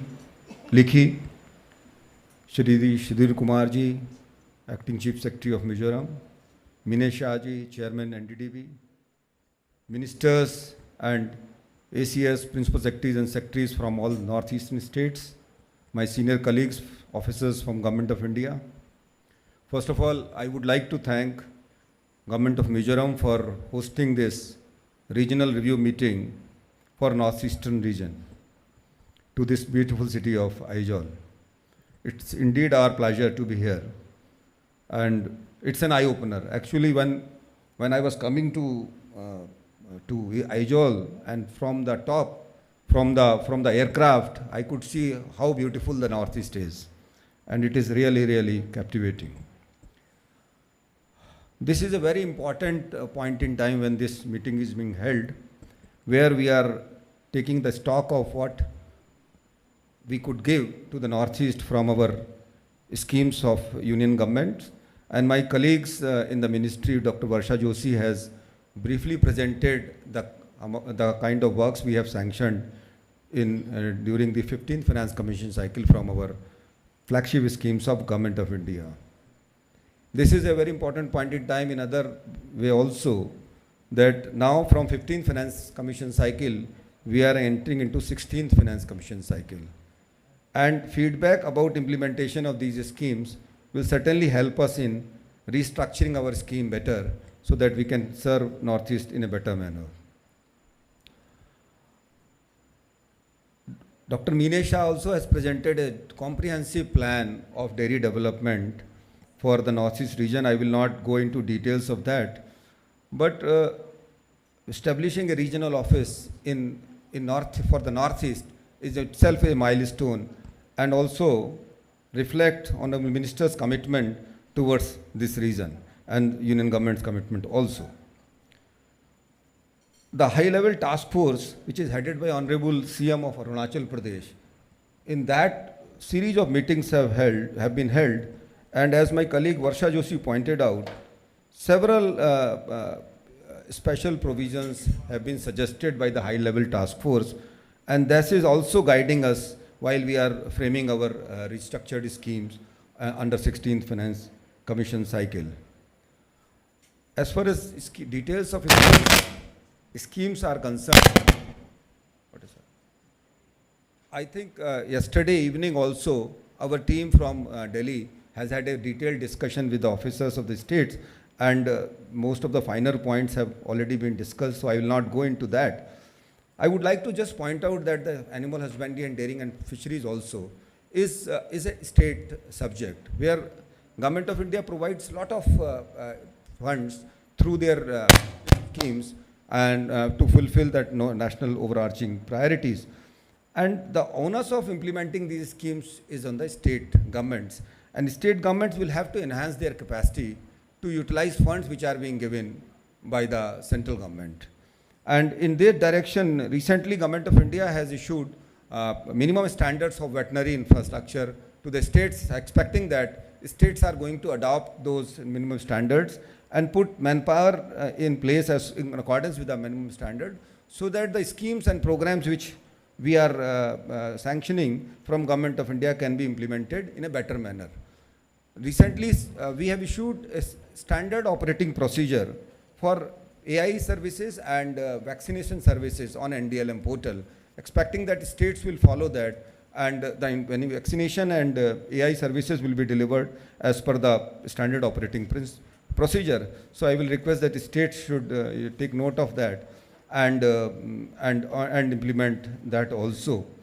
As Dr. Varsha Joshi also talked about the new component which we have brought in this year, that is in SASCI, around 1,000 have been kept for northeastern states, and this can be utilized for improving veterinary infrastructure in the states. However, for claiming these funds, you have to meet certain mandatory conditions. There are 6 mandatory conditions. Out of them, minimum 5 have to be met, and there are 12 performance-based criteria which states will have to fulfill to access this grant. However, these conditions can be met very easily if the states make efforts, and you can claim this kind of money, which is additional over and above what you are getting from our schemes, and then you can improve your capacity to utilize. So it is basically the money which is being given to the states to actually improve their capacity to actually improve the delivery of services, particularly vaccination and AI services. One specific issue which was raised by Honorable Chief Minister of Mizoram yesterday evening when the Honorable Minister met him, about the African swine flu. We know that this Northeast is a very important state as far as piggery is concerned, and around 46% of the population of pigs is in the Northeast. And we also are aware that last 3 years, there have been significant losses on account of African swine flu to the northeastern states. And I would like to inform that we have been considering the issue of ASF vaccine. And at present, the ASF vaccine has been developed in Vietnam, and there have been lot of contentions about the efficacy of this vaccine. In the ministry, we have been examining, there is an expert committee which has been examining the efficacy of this vaccine, and there are always arguments and counter arguments, and very difficult to understand whether this will be a good vaccine to be brought to our country for controlling ASF. But I would like to inform that indigenously we have been able to, our ICR have been able to develop a ASF vaccine which is an deactivated vaccine, and which is going to be very useful, and we are working tirelessly with the ICR to bring it on a commercial production as early as possible. And I think some of our colleagues are also in touch with with us on that. So I will not dwell much upon the things which have already been said. I would just request the state governments that as far as resources from the schemes of Government of India are concerned, it is not a problem. We will give you as much resources as we can. It is the capacity to utilize those resources, because from year after year, we find that the kind of Northeast component which is available in our schemes is never fully utilized, and we are always on the receiving end when we are reviewed at the national level. So I will request that the state should ramp up their utilization of the funds.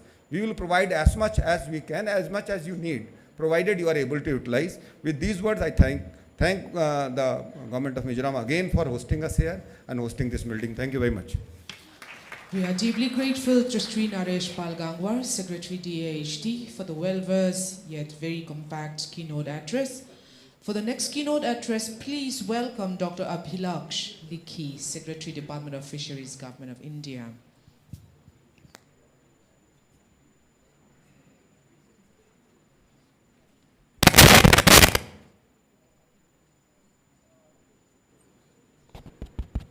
Just a couple of important points.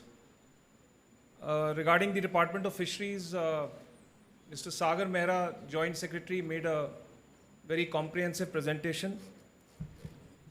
One issue which he mentioned was that the Pradhan Mantri Matsya Sampada Yojana during the last 5 years has helped to ground a lot of projects in the Northeast in all these states.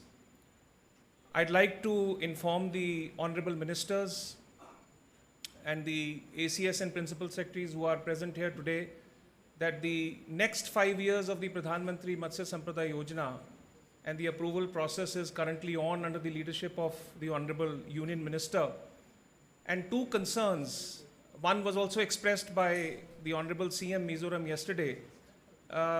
So one, the provision for 25% markup funds in view of geographical difficulties, क्योंकि Northeast की states में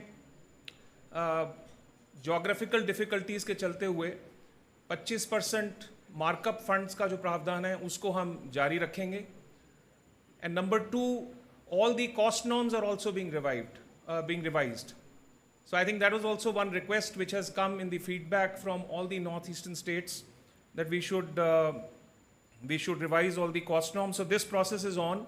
Soon the approval of the scheme will happen. And with the same robustness, with the same trajectory vision, we will see that Pradhan Mantri Matsya Sampada Yojana is implemented to take forward the sector of fisheries and aquaculture in the state of Northeast. I would just like to make 2-3 other points. One, that the issue of seed, importance of quality seed and diversification has been highlighted. I think a lot of practices in the northeastern states pertain to composite culture, you know, the carp and exotic carp and the common carp, etc. But we have to move towards polyculture, which means you can combine the carps with scampi and other species. And we'll be very happy to help all the northeastern states with the Indian Council of Agricultural Research, R&D, with our regional offices, our own officials of the Department of Fisheries, and we'll be helping you to ground any initiatives that you want to take as far as availability of quality seed is concerned and diversification of species is concerned. So I request the honorable ministers present here to send us proposals for training and capacity building as far as Indian Council of Agricultural Research is concerned. Number 3, the honorable Union Minister has given us the leadership to focus on value-added exports from all over the country. We have seen a quantum jump in exports. We want and wish that with the help of the Department of Fisheries, Department of Commerce, MPDA, the northeastern states become a hub for value-added exports to the world. So whatever procedural difficulties or local difficulties you are facing, we will request your feedback, and we would wish to make the Northeast a hub for these exports. Also, as Sagar Mehra ji mentioned, in the budget announcement this year, a lot of focus has been given to reservoir development, integrated development of reservoirs and Amrit Sarovars. So we will wish that input from the northeastern states, and I'll request the honorable ministers to also review this at their own level. We'll be very benefited by that, because selection of Amrit Sarovars and reservoirs which have potential of fisheries and aquaculture via cage culture is very, very immense.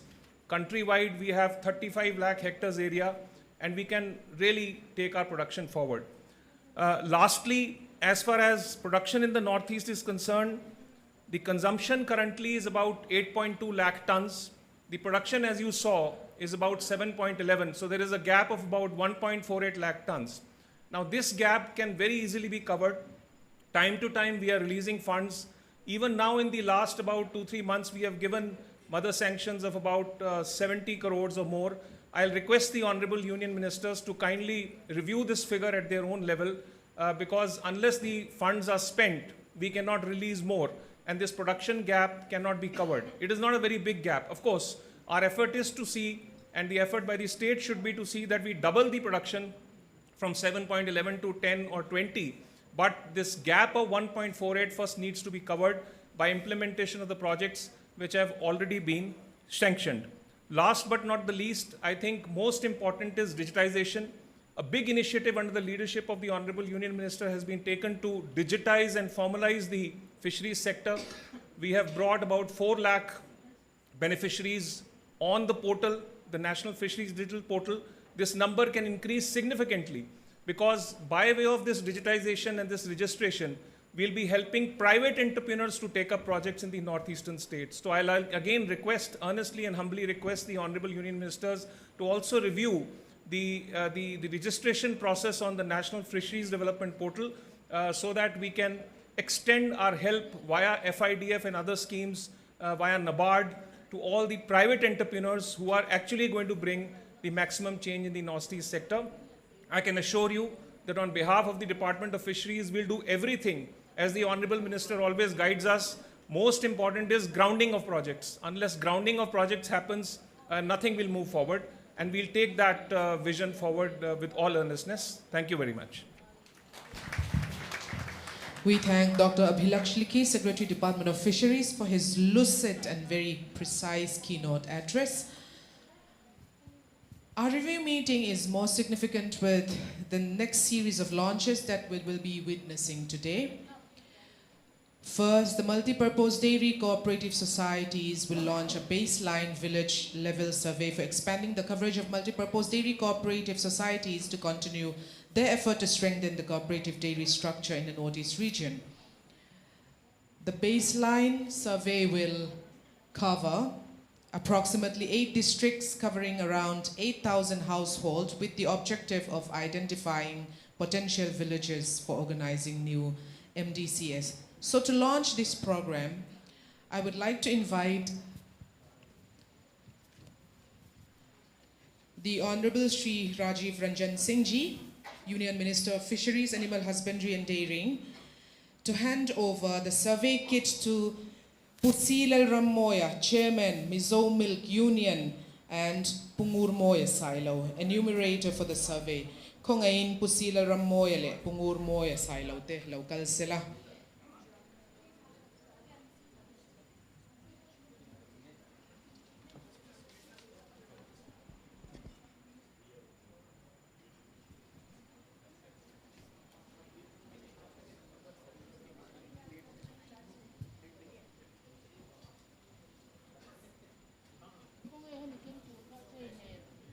The cooperative dairy structure in the Northeast region has always been strengthened by the ministry, and we hope that this new survey will bring growth and development in the dairy sector. Thank you so much.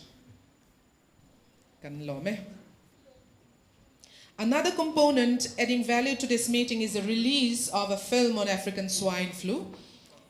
अब मैं माननीय श्री राजीव रंजन सिंह जी से विनती करती हूँ कि वह remote दबाकर स्क्रीन में इस फिल्म की घोषणा करें.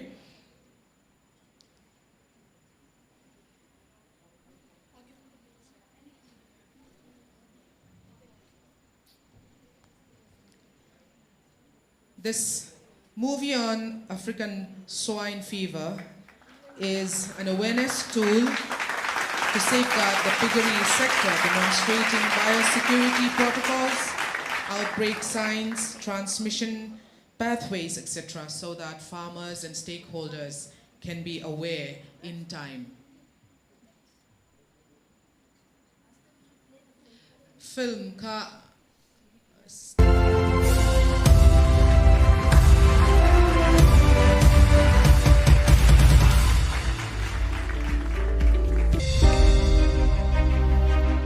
When a livestock farmer looks at his strong, healthy animal in the shed, he sees the success of his hard work. It is not just an animal. It represents the well-being of his family and a guarantee of a better and secure tomorrow. But imagine if that same animal is suddenly lost to a serious disease like African swine fever. This is not merely the loss of an animal. For a poor family, it is a deep economic and emotional blow that can shake the very foundation of their household and their hopes for the future.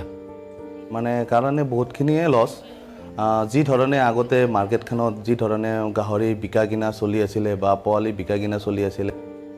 African swine fever affects pigs of all age groups. Its key symptoms include high fever, severe weakness and loss of appetite.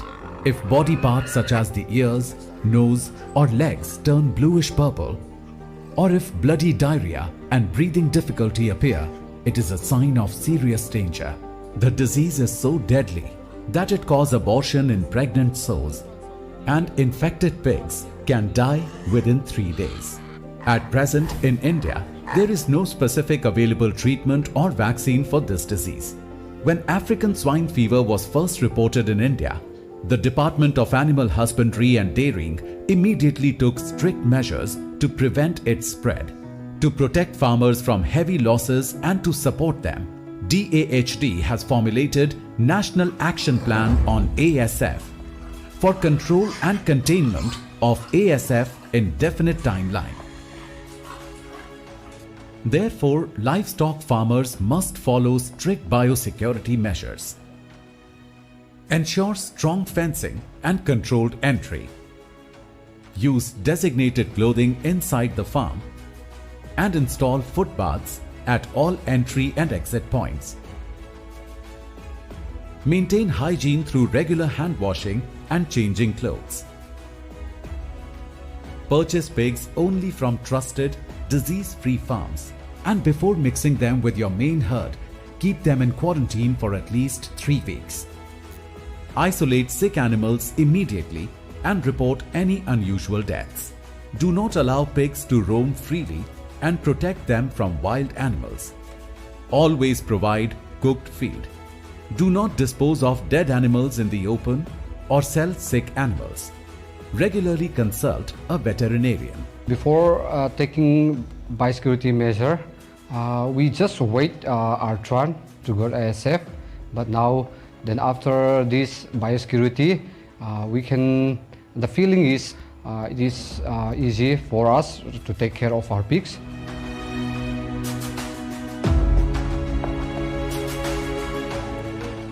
African swine fever here omring ta ka wangin biosecurity lampang kha nasa taka bok kan ful le ni chuan ti kha angai ta ti chuan in ven dan te che sang mi te pon an soya ma se ke chuan in amuna ka om chila wangin amuna ka om chil tla ta ring mai lovin ma ni nge yin ke zon na kan tho ani wangin ka om chil cha ta তেখেতক মানে log পালোঁ log পাওঁতে এদিন তেখেতে কিবা হেৰিৰ কাৰণে আহিছিলে এইটো মানে সাৰ্ভেৰ কাৰণে আহিছিলে আহি মোক কেনেকৈ কি কৰিবা Biosecurity is not a one-time activity, but a continuous and disciplined practice.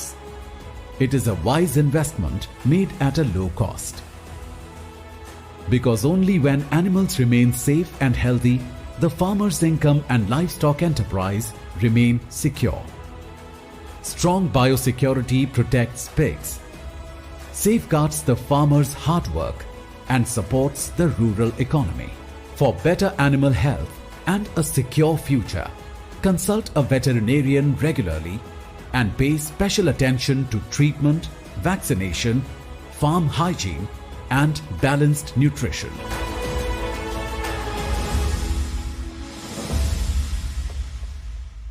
Thank you so much. Now, from the Department of Animal Husbandry, we will be releasing a booklet titled Package of Practices on Pig Farming. We shall have digital release followed by a physical release of the book. So,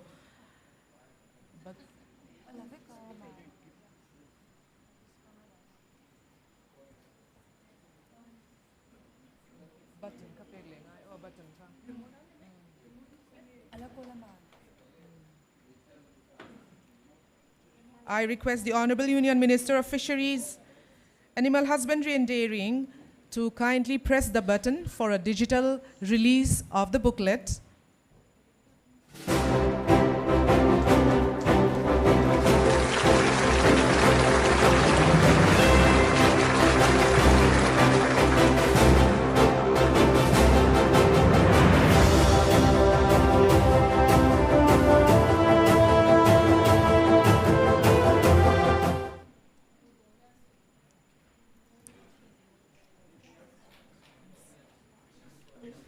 Now we have Fisheries Department की तरफ से foundation laying of the fisheries project.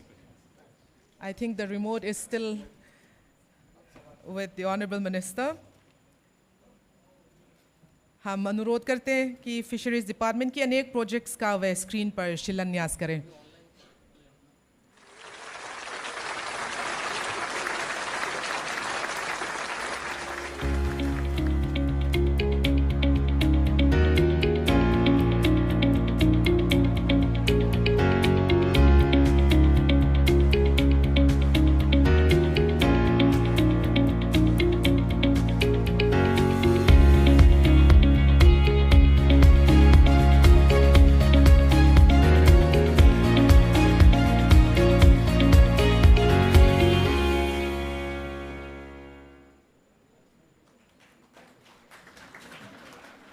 We congratulate the coordinating departments and stakeholders for each of the projects started today, and we are deeply grateful to the Honorable Union Ministers for his kindness and patience.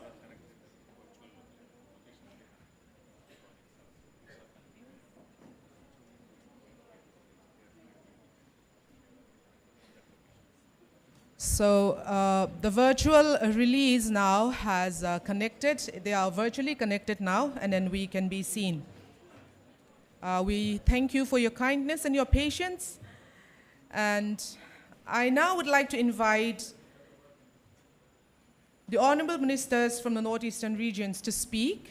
सबसे पहले स्वागत कीजिए माननीय Shri Gabriel दी वांगसू जी, जो अरुणाचल प्रदेश की कृषि, please you can come forward. कृषि बागवानी पशुपालन पशु चिकित्सा डेयरी विकास मत्स्य पालन आदि के मंत्री हैं. Please welcome the Honorable Minister Shri Gabriel D. Wangsu to address the meeting.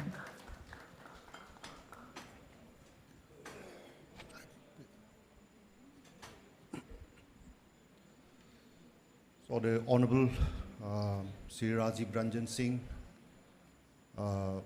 Union Minister for Fisheries and Animal Husbandry, Dairying and Panchayati Raj, then the Honorable Minister of State, George Kurianji, the distinguished ministers from the different northeastern states, the secretaries, and ladies and gentlemen. A very warm greeting to everyone present here today. In fact, it's a privilege to participate in this regional review meeting in this beautiful city of Aizawl. I sincerely thank the Government of India and the Ministry of Fisheries, Animal Husbandry and Dairying for organizing this very important gathering and for their continued support to the Northeastern region. In fact, the Northeastern region is richly blessed with rivers, biodiversity, water resources, and favorable climatic conditions. Fisheries, dairy, and livestock are not merely economic sectors for us. They are engines of livelihood, nutrition, women empowerment, youth entrepreneurship, and rural development. Under the visionary leadership of Honorable Prime Minister Sri Narendra Modi ji, and with the support of the ministry, the entire region, as we are witnessing today, has made significant progress in recent years. For example, in my state that possesses around nearly 89,000 hectares of fishery resources, though only a fraction has been scientifically utilized so far, reflecting the immense untapped potential that lays before us. However, with the support under PMMSY and other central schemes, important projects such as the brood banks along with reservoir development initiatives are in fact strengthening the fish seed production and reducing the dependence on imports from outside the states, which is the normal practices as of now. And also I'm in fact very, very happy to share that the fish production in Arunachal Pradesh has more than doubled in recent years, while productivity has increased substantially through scientific aquaculture and modern technologies. Fish seed production has also grown remarkably, supported by new hatcheries, nursery units, cold storage, retail outlets, and post-harvest infrastructure across the districts.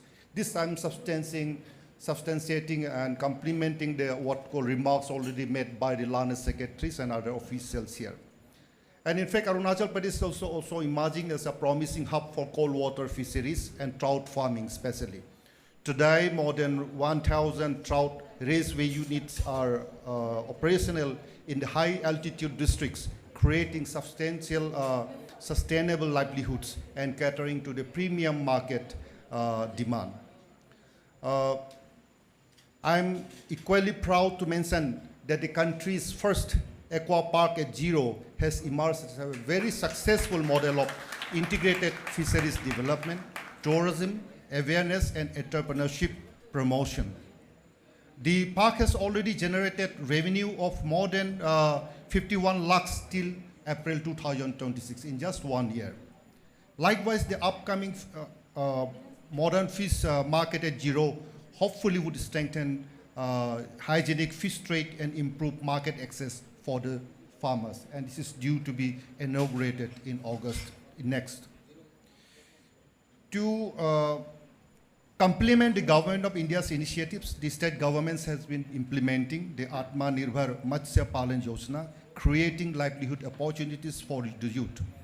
However, here I would like to request greater region-specific interventions.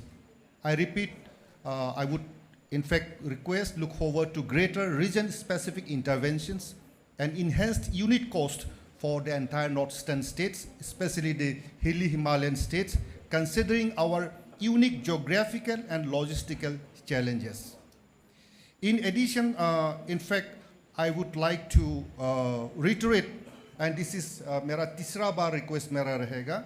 I'm reiterating my request again for proper establishment and strengthening of the NFDB regional office. I don't know where that would be established, but this is something, this is very, very important for the entire Northeast region, and I would be looking forward to finalization and strengthening of this unit at the earliest.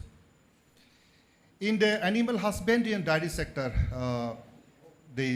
my state has received valuable support from the ministry. I sincerely thank the government of India for sanctioning the artificial insemination training institute at Namsai and enhancing the matri allocation as well. I'm particularly encouraged by the progress of cooperative dairy cooperative societies in one of the most strategic districts, Longding in Arunachal Pradesh, and with the support from the government of India, the NDDB, and the state government, high genetic merit cattle are being introduced in dairy potential areas, helping transform dairy farming into a sustainable rural livelihood. I also acknowledge the NDDB's valuable support in cattle procurement, transportation, quality assurance, and dairy infrastructure planning. At the same time, I would humbly request the ministry to consider a special transportation subsidy for high genetic merit cattle in remote states like Arunachal Pradesh because of difficult terrain, long distance logistics, significantly that has increased the transportation charges over the period of time. Such support would greatly accelerate the dairy development in our border and rural districts, especially this is more particularly special about the entire hilly Himalayan states in the region. And also it won't be out of context to once again reiterate my request for BS2 or BS3 level disease diagnostics laboratory for my state. I also request support for expediting DPRs for the proposed dairy plants at Pasighat, Namsai, Itanagar, and West Kameng under the White Revolution 2.0 scheme, along with assistance for bulk milk coolers, milk procurement infrastructure, further development, especially capacity building, and scientific dairy management. A clear implementation roadmap and operational framework would definitely further strengthen the long-term sustainability in the sector. तो मैं आप लोगों से मेरा यही एक expectation होगा कि केंद्र सरकार के तरफ से हमारा जो मिनिस्ट्री का तरफ से हमें निर्धारित समय हमें बता दे और हमारा एक्शन प्लान क्या होना चाहिए, हमारा तरफ से हमारा एक्सपेक्टेशन क्या है आपका और वो निर्धारित समय क्या है और आपका तरफ से आप कौन सा काम कब कर पाएंगे। तो ये एक्शन प्लान समय को निर्धारित करके देने से शायद काम करने में और मज़ा आएगा, ताकि ऐसा ना बगैर छोड़ के अगर इस प्रकार से अगर हम टाइमलाइन के साथ अगर हम काम करेंगे, because this animal husbandry and fishery are two important sectors जहाँ पे हम रिजल्ट एक साल में भी हम दिखा सकते हैं अगर दिल से अगर काम करें तो and this is also particularly क्योंकि there is no time, every government desires that those actions are initiated well in time and also implemented with perfect timing. And ladies and gentlemen, the Northeastern region possesses, in fact, immense untapped potential with continued partnership between the government of India and the states. Supported by science, innovation, and collective commitment, this region can definitely emerge as a major growth center in fisheries, dairy, and livestock development. For the Northeastern region, development is not only about production figures. It is about improving farmers' livelihoods, empowering women, creating opportunities for our youth, and building resilient rural communities. And as we say in Arunachal Pradesh, when rivers flow together, they become stronger. In the same spirit, when the center and the states work together with trust and commitment, no goal is beyond our reach.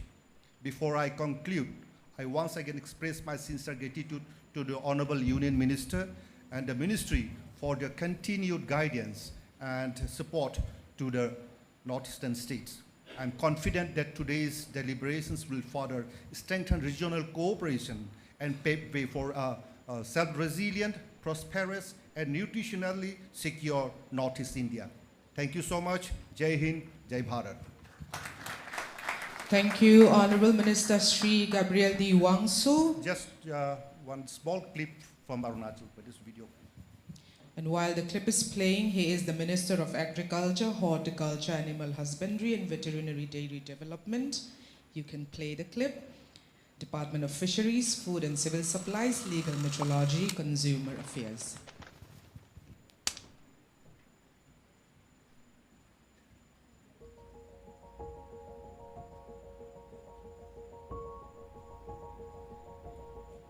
Jinyo chanok nu changpu, ami pupa wan lamba hahuma, le atong ya le bangayo, le ani chu hahuma le tele. Ma huang changba, ami naw san tukang wei sam le hai changpu kwa, ani le naw sam le suchong le lai ngak anu le hai le tele. Apai koki ka thoma mai hu sam le banga. Kung cha zo wang naw la man te bu. Sinyo kia mang chang bukua, ku upa time to khang wei mai hu sam le mai le moksa la hengo pu. पूर्वोत्तर राज्य के और खास करके अरुणाचल प्रदेश के जो जनजाति है, ये लोग एक्चुअली कैटल रियरिंग इतना करते नहीं हैं। लेकिन अल्टीमेटली जब सरकार ने देखा कि हमारा जो लॉन्गडिंग डिस्ट्रिक्ट के जो सेनवा गांव के लोग जो है, ये लोग कैटल रियरिंग करते हैं, पशुपालन करते हैं। The unique part about the farming community of Senwa village is that they are into cow rearing for milk production and they are not there for meat consumption. उन लोग लेबर डिपेंडेंसी नहीं है जैसे बाकी ट्राइबल सोसाइटी में अरुणाचल में होता है। उन लोग फैमिली मेंबर्स खुद ही मिल्किंग से लेके रियरिंग, फीडिंग एंड बाकी सभी मैनेजमेंट डेयरी का उन लोग खुद करते हैं। Aizawl breed was selected for Senwa village in the Longding districts on the basis of opinion of the experts due to various reasons like its adaptability, easy management and disease resistance. Coming to the beneficiary selection, हमने dairy cooperative society formation किया था सबसे पहले department ने, ताकि सभी like minded dairy farmers एक ही organise काम कर सके। And the cattle before being inducted are being properly screened, quarantined. After acclimatization are being inducted with proper care and caution and supervision. Veterinary department TVO ma ko antole minister hom khange saiwan mai hu wan le pha bu kuan pang kola kutala dal mong mai bu hom ko ton ngi chu chamma chitai ikolu chu dal mong mai bu hom to chu achokchen bu. हमें per day morning time 4 litre और शाम को 4 litre मिला के हमें total 8 litre साहिवान दूध से मिलता हुआ। मेरी तरफ से ऐसे डीबीओ लॉन्गडिंग हेल्प जारी रहेगा। Help in the form of free man powers and free treatments, feedings and productions managements. Department of Animal Husbandry and Dairy Development is executing the government directions in coordination with the DC office of respective districts like Longding and Tawang on one hand, and in coordination with National Dairy Development, Dairy Services on the other hand. And therefore, ultimately, the government provided them with 20 Sahiwal cattle. And the government is very, very hopeful that these villagers would be doing a wonderful job and ultimately create a successful story that would really motivate the tribal communities of the region and more particularly of Arunachal Pradesh. That was a beautiful glimpse into the cattle rearing, pastoral economy, communities of Arunachal Pradesh. Thank you. अब माननीय श्री सुधांशु दास त्रिपुरा सरकार के मत्स्य पालन एवं पशु संसाधन विकास विभाग के मंत्री को बुलाती हूँ.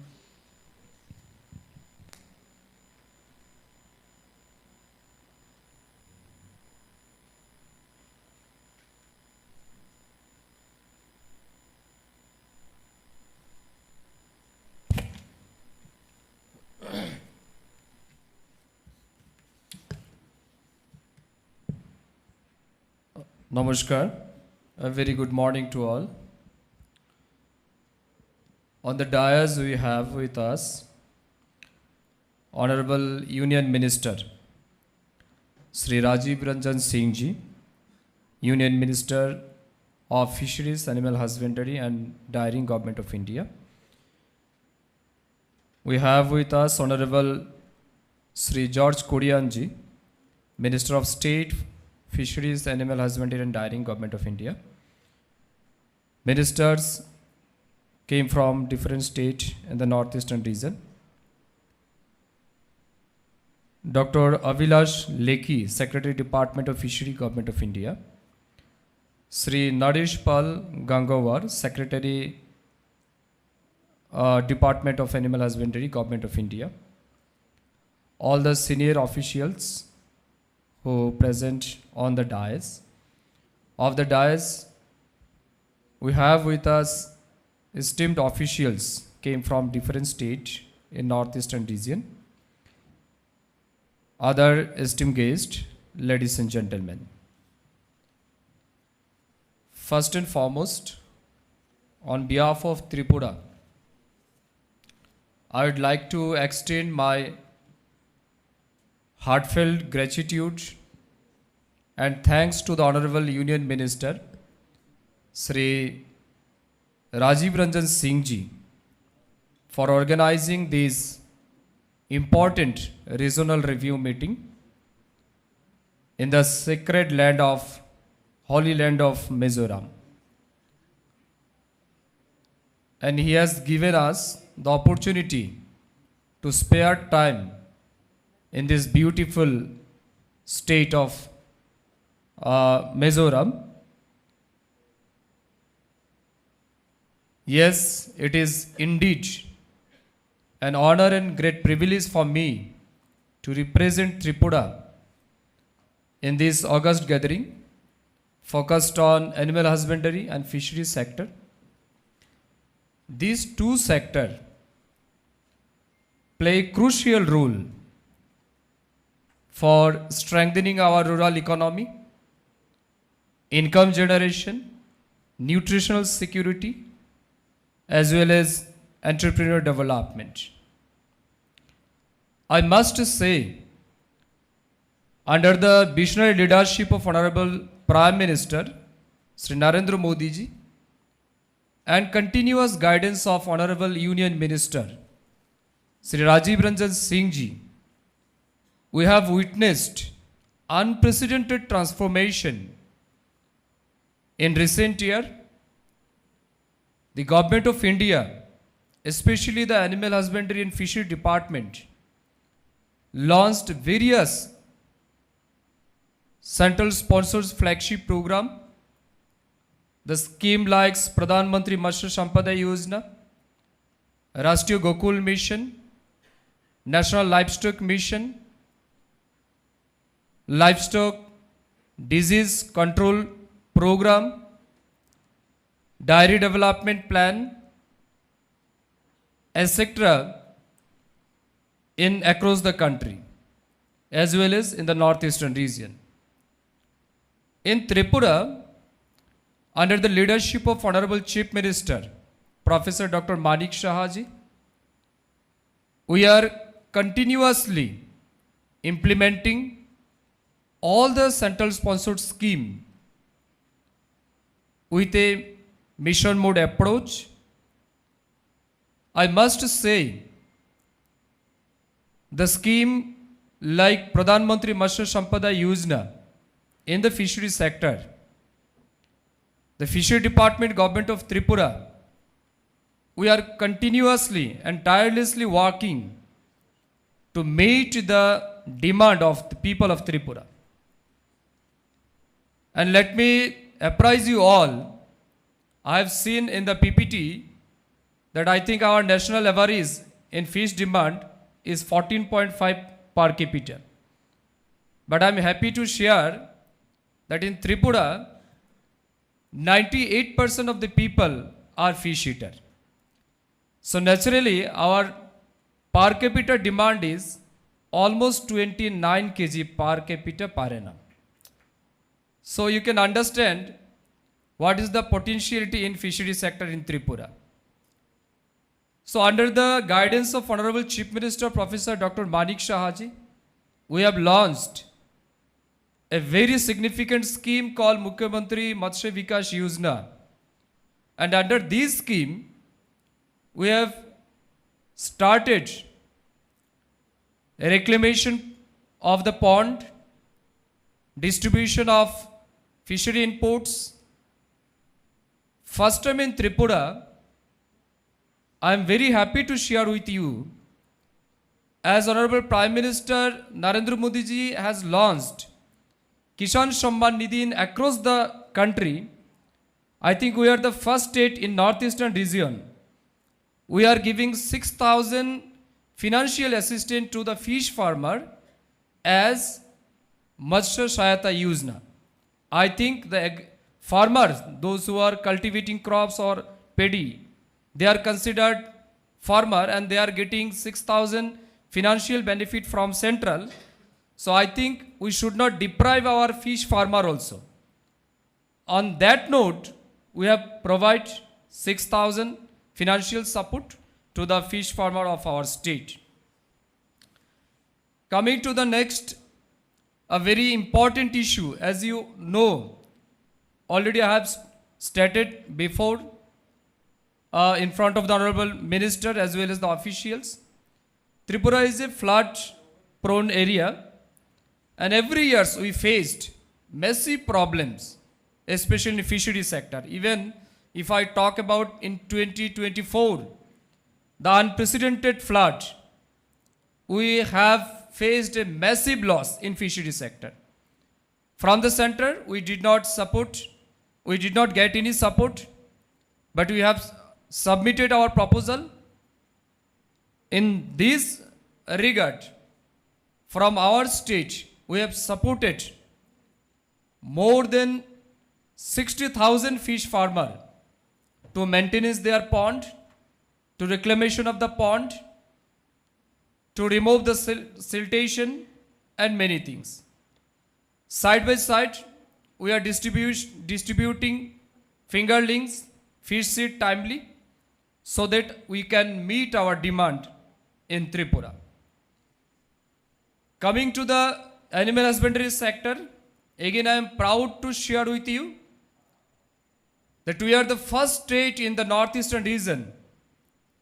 We are again providing 6,000 financial support to the Prani Palak as Prani Palak Samman Nidhi. We have launched Mukhyamantri Prani Sampad Vikas Yojana, and under this scheme, we are providing 6,000 rupees as Prani Palak Samman Nidhi. I think and I believe if the farmer gets 6,000 as Kisan Samman Nidhi, the Prani Palak or the livestock rearer, they should get the financial support from the government. And in this regard, we are supporting them. We are talking not about the increase of production, but at the same time, we are planning about how to empower our rural economy, how to generate income for the unemployed youths. In this regard, we have launched Mukhyamantri Prani Sampad Vikas Yojana, and under this scheme, more than 60,000 women have received poultry scheme. We have supported them. Then Dakari, then piggery, and as well as the goat rearing. So we have given this kind of beneficiary to the animal husbandry sector. Also, you know that the northeastern state has a massive potential for meat, egg and milk. But again, we are lacking behind. We don't have sufficient production in terms of milk or egg. But I'm happy to share with you that in terms of meat production, we are surplus and we are not dependent on other state for meat, and we can meet our demand from our local production. Although I am running shortage of time, I won't take too much time. But before I conclude my speech, I would like to highlight few challenges what we are facing in our state. In the fishery sector, my request and humble request to the Honorable Minister as well as the Secretary of the Department, and I think all the northeastern state would agree with me. Now we are getting central sponsored scheme, especially under the PMMA scheme, 60-40 ratio. So it is again a challenging for northeastern state because we have a very small and marginalized farmers. They can't afford the 60-40 ratio manner. So my request to the central, my Honorable Union Minister, I think the Pradhan Mantri Matsya Sampada Yojana scheme, the PMMSY scheme, the second phase will start. So my request, my proposal from the Tripura, please consider 90:10 ratio for the northeastern region, and I think all the northeastern state would agree with my proposal. So please consider this. Then I think we will get so many stakeholders who can join, who can participate in this sector, and which will definitely benefit our region. The second proposal, pond reclamation, we have said already.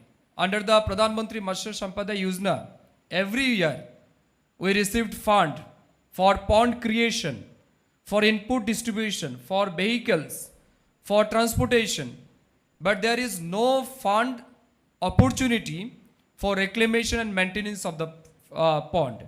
So I think this is very significant and this is very crucial.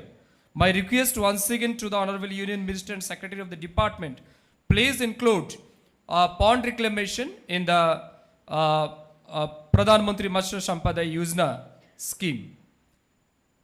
Third proposal, we have received lot of fund from the central, but there is no timeline, there is no certain period, especially for creation of the pond, maintenance of the or infrastructure development. Our suitable period is from September to up to March. But sometimes we have received fund in the month of January, in the month of February, which cannot help our state. So my request, please release whatever fund you want to release or sanction for the state before September. If we receive before September, it will help definitely to implement all these schemes smoothly. So these are the few challenges what we are facing in state of Tripura. I discussed before you. Another things, I also want, please there should be some opportunity for us, especially the northeastern state. Every year we have faced, devastating flood, and because of that, we cannot fulfill the farmers' aspiration. We cannot fulfill their demand.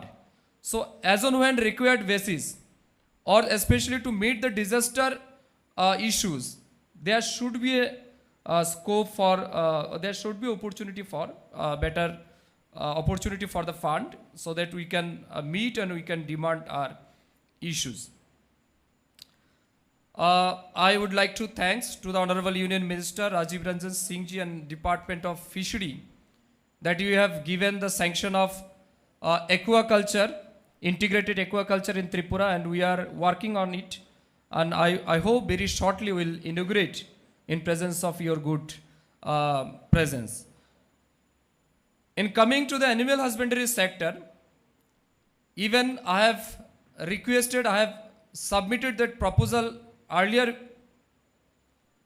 that entrepreneurship development, when we're talking about entrepreneurship development to income generation perspective, my request, please reduce the size of NLM, National Livestock Mission, like poultry, duckery, piggery, whatever, and goatery, whatever scheme we have presently, this is beyond the small and marginalized farmer.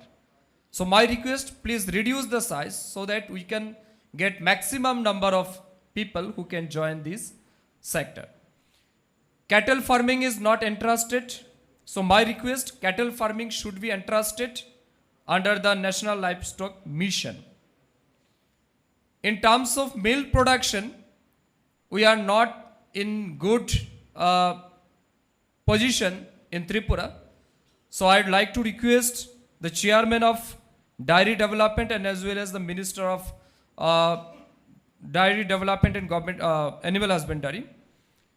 We have submitted one proposal to establish dairy development plan in all the districts. We have 8 districts. So please consider this proposal so that we can establish a dairy development plan in all the districts and we can also increase our milk production. We have one scheme under the visionary leadership of our Chief Minister, that is Mukhyamantri Unnat Godan Prakalp. On that note, on that scheme, we have providing technical support and as well as the improved breed for the cattle, and we are continuously working on that. And side by side, I think we are the first stage under the CGM scheme, calf growth mill, from 0 month to, from 3 months to 12 months. We are providing ration support, feed support at the rate of 5,000 to 6,000 rupees. So people are very happy for this scheme. So on that note, once again I would like to request, please assist our state in the 90:10 ratio so we can get this benefit and we can increase our milk production also in our state. The second aspect, and I think this is a very significant aspect. Now we are talking about Viksit Bharat 2047, what Honorable Prime Minister ji has said. And we are also working for fulfilling the aspiration of Viksit Bharat. So all the human are getting unprecedented benefit, support in healthcare sector. I think we should also think about the animal. Now my proposal to Honorable Minister and as well as the Department Secretary, please assist the necessary equipments, the medical diagnostic facilities like X-ray, ultrasonography, or necessary equipment, necessary diagnostic facility, so that we can also prevent the premature death. We can also extend our best healthcare service to the voiceless who need to really take the special intervention. So this is my another request. The third proposal, and this is very significant, very crucial issue for Northeastern region. Every year we have faced African swine fever issue, bird flu issue, classical swine fever issue. Very recently, we faced massive loss in our government farm. We have lost more than 1,000 pig due to the African swine fever. And in this regard, I draw the Mizoram government attention, because Mizoram is the bordering state, and maximum time we have seen so many transportation, so many piglet illegally transportation is being conducted through this Damchara border, sometimes in Damchara border. So please take care of it. Because of this illegal transportation, careless issues, we have faced massive loss in across the northeastern region, especially the bird flu and as well as the piglet. In goat and other, we don't have that much issue, but especially the pig and the poultry, we are facing a lot. Please take care of this issue. And in this regard, I am looking forward the commitment as well as the support from across the northeastern state. We are the people, we can meet this, we can address this issue, and we can prevent this unexpected fever or swine flu. So this was the issue what I wanted to deliver. Before I conclude my speech, once again I would like to thanks to the Honorable Union Minister Rajiv Ranjan Singh ji for his continuous guidance, for his visionary leadership, and for giving us this opportunity to address our issue, to attend here in this sacred, beautiful land. Also, I would like to extend my heartiest gratitude and thanks to Government of Mizoram for your warm hospitality, what we have received, all of us. I would like to conclude by saying, winner always have plan and loser always have an excuse. Our Honorable Union Minister has planned how to develop, how to strengthen our rural economy, how to increase our production. So I must congratulate you for your massive and innovative plan for this region. Once again, thank you so much. Namaskar, Jai Hind, Bharat Mata Ki Jai. We thank the Honorable Shri Sudhanshu Das, Minister of Tripura. While we humbly value all the inputs that are coming from the Honorable Ministers, in view of the paucity of time, I'd request if any point or issue has been highlighted, it may not kindly be repeated. We are making copious notes of all the feedback which the Honorable Ministers are giving, and we will take follow-up action on them, but I'll request, in view of the paucity of time, just highlight the key issues, and points may not be repeated. We'll be very grateful. Thank you very much. Thank you, sir. You have taken a little bit of my responsibility. It's lighter. So now we would invite the Honorable Timothy D. Shira, Minister, Agriculture and Farmers Welfare, Fisheries Department, etc., Government of Meghalaya. I hope that everyone stays within their own time. We are running a lot behind time. Good afternoon to everybody. Honorable Shri Rajiv Ranjan Singh ji, Union Minister of Fishery, Animal Husbandry and Dairying, Government of India. Honorable Shri George Kurian ji, Minister of Fishery, Animal Husbandry and Dairying, Government of India. Honorable Minister from the Northeastern State, respected Chief Secretary of Mizoram Government, senior officers from the Ministry of Fishery, Animal Husbandry and Dairying, Government of India, distinguished guests, ladies and gentlemen. At the outset, I would like to express my sincere gratitude to the Government of India and the Ministry of Fishery, Animal Husbandry and Dairying for organizing this important regional review meeting here in Aizawl today. I also extend my appreciation to the Government of Mizoram for the warm hospitality extended to all participants. This meeting provides an excellent platform for the Northeastern state to deliberate, review, strengthen the implementations of the various schemes and programs under the Department of Fisheries and Animal Husbandry. The Northeast region possesses immense potentialities in this sector due to our natural resources, favorable climate, abundant water bodies, and the traditional knowledge of our farmers and fishers. As a Minister of Fishery of the state, Meghalaya is endowed with many rivers, streams possess unique potential for fishery resources and is considered as a hotspot for freshwater biodiversity. Due to climatic variation in the state, the region with higher altitude experiences colder temperature, suitable for cold water fishes, whereas foothills and plain share a humid subtropical climate with higher temperature suitable for culturing crops. The word fish is always brought excitement and importance to the people of Meghalaya and is deeply connected with our food habits, culture, creation, and even tourism. From enjoying traditional fishing activities in rivers and streams to visiting fish sanctuaries and ecotourism sites, fish has always been an important part of life in Meghalaya.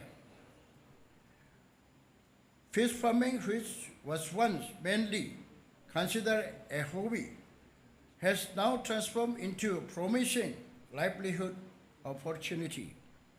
The government, through the assistance of central government, has played a major role in helping fish farmers in Meghalaya in achieving their dreams. At present, the fish production in the state stands at 20,996 metric tons, with a gap of 15,000 metric tons to achieve self-sufficiency. To bridge the gap, we request the assistance of the central government scheme, particularly in area expansion.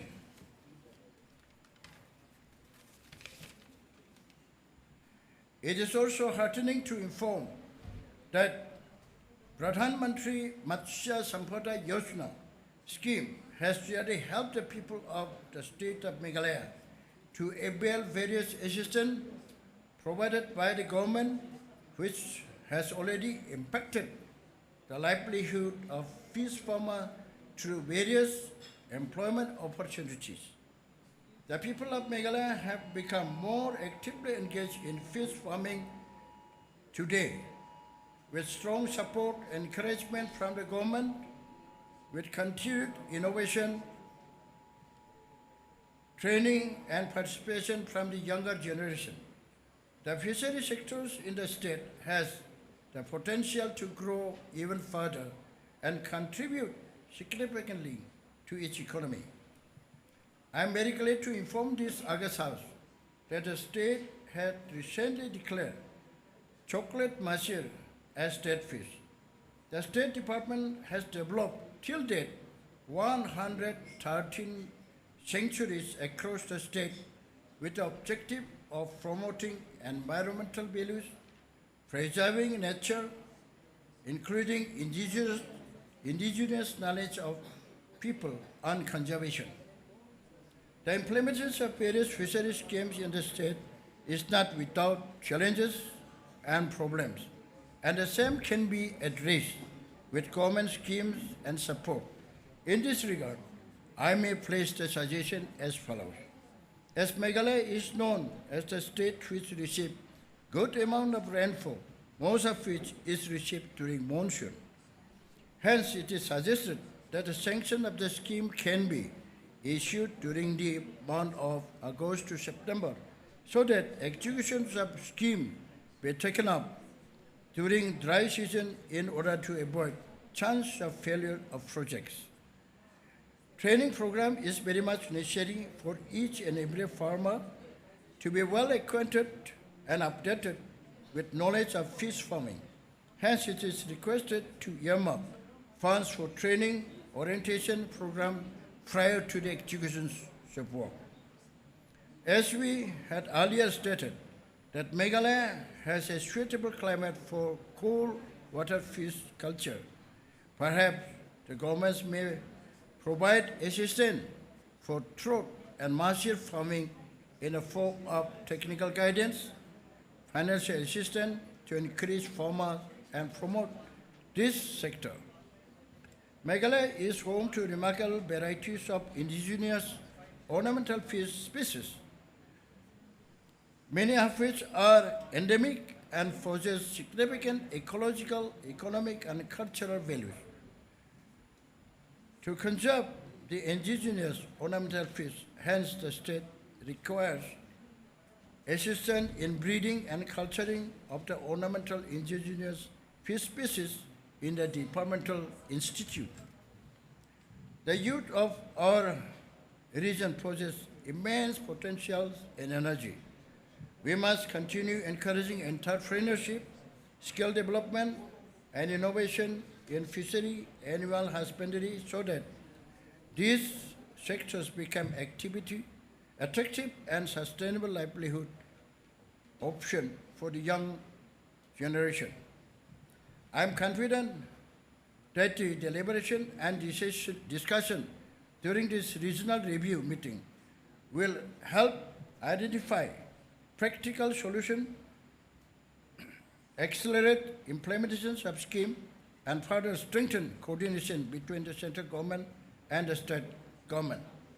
Before I conclude, I once again thank Honorable Union Minister Sri Rajiv Ranjan Singh Ji, Honorable Minister Sri George Kurian Ji, Minister of State, for their leadership and continued support towards the development of the northeastern region.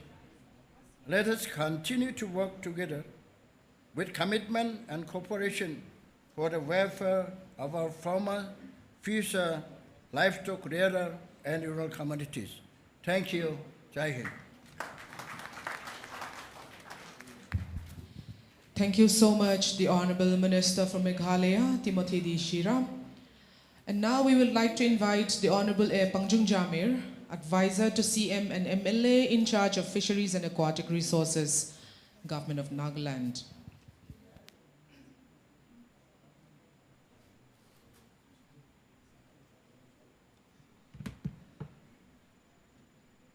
Good afternoon, everyone. Esteemed host for today's program, and thank you for giving me this opportunity. Most respected Honorable Union Minister of Fishery, Animal Husbandry and Dairy, and Banjari Raj, Sri Rajiv Ranjan Singh, alias Lalan Singh Ji,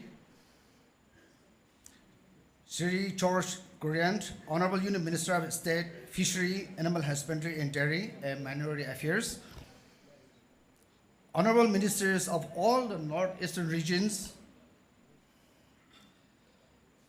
Union Secretary for Fishery, Dr. Abhilash Lekhi, Union Secretary for Animal Husbandry and Dairy, Sri Naresh Bal Kanwar, Joint Secretary for Fishery, Sri Sagar Mira, Chief Executive NFTB, Dr. Vijay Kumar Behera, and all the dignitaries in the ties, and all the secretaries, directors, and senior officers from the Northeast region state, and ladies and gentlemen present here.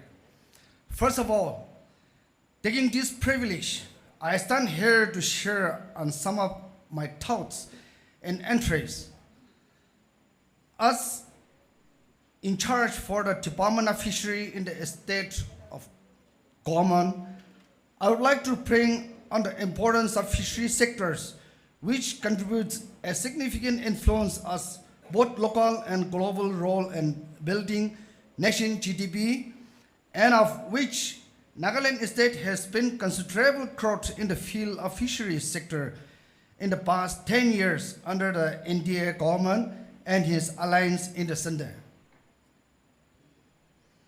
The northeastern states are blessed with the kind allocation of funds from the ministry, and this is the historical year for the state of Nagaland, as the Department of Fisheries was allocated a generous amount of 42.34 crores for construction of one aqua park under the able leadership of our Union Minister and Sri Narendra Modi ji, Honorable Minister of India has placed and laid the foundation stone for the people of Nagaland state. To this very day, the state has under PMMSY has made much progress for development in fishery sectors, and the state has seen considerable increase in production by 2,644 metric tons within a period of 5 years. It won't be far when our state will become self-sufficient in fish production if ample funds are being allocated to our state. That, sir, during 2026 to 2027, we are also planning to propose a state-of-the-art wholesale fish market amounting to rupees 41.18 crores at Timapur, as this is the largest commercial hub, a city of Nagaland. And also, need-based innovative project amounting to rupees 25 crore, for which I request our Honorable Union Minister to kindly consider our case for due approval, which will go a long way in developing our fishery sectors in the state.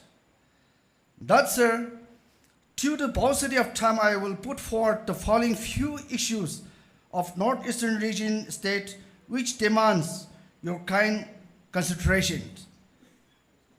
Of course, some of the points which is being already mentioned by former speaker, my colleagues is mentioned, but anyway, let me also say some of my suggestions. The unit cost of all the components under PMMSY has not been revised for the past 11 years.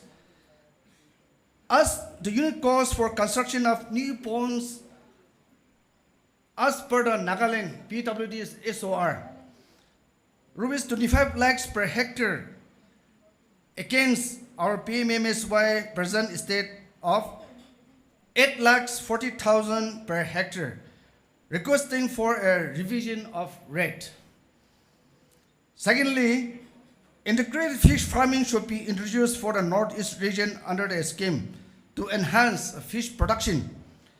For example, paddy cum fish culture, poultry cum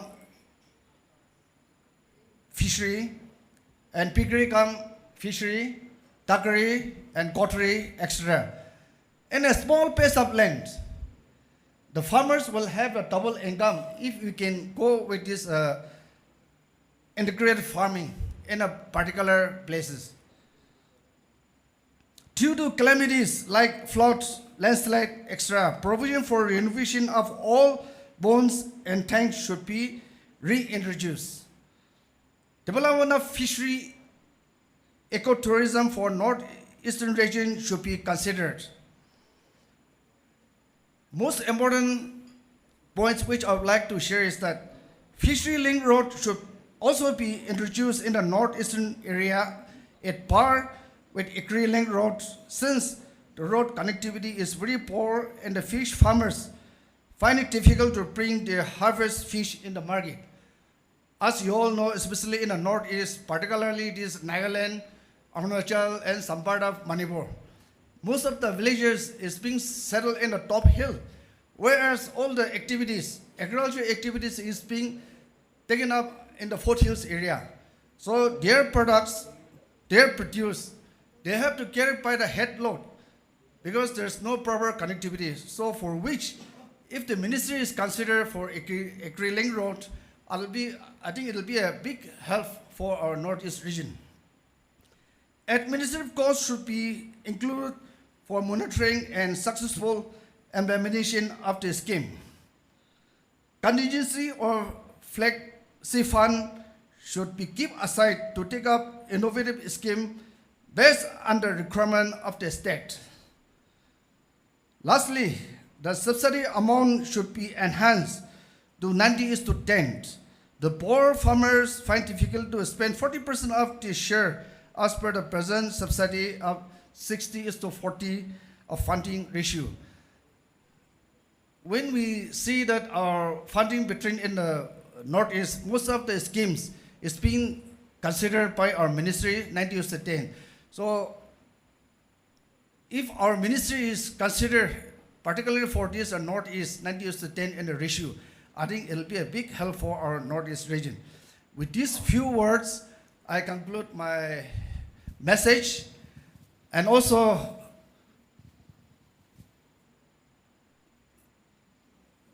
thank you for the Mizoram government for organizing this program a grand success. Thank you and God bless.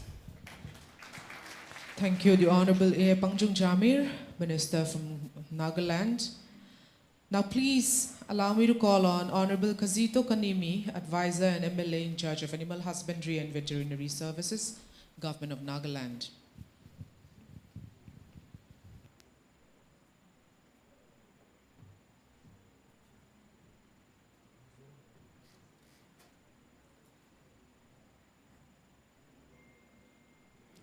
Thank you for time.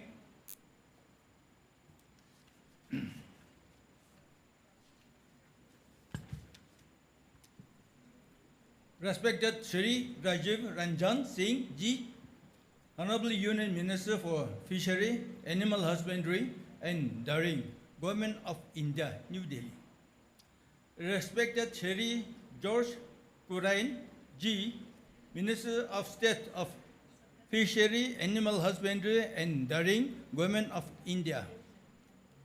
Respected Shri Neresh Pal Gangwar, Secretary, Department of Animal Husbandry, Government of India and his team. Respected Dr. Abhilaksh Lakhi, Secretary, Department of Fishery, Government of India and his team. Honorable State Ministers in charge Animal Husbandry and Fishery, NER State. Shri Sadar Kumar, Principal Secretary and Chief Secretary, Mizoram. All the officers and ladies and gentlemen. Sir, it is my pleasure to have you and your esteemed time here in this northeastern part of the country in Aizawl, Mizoram.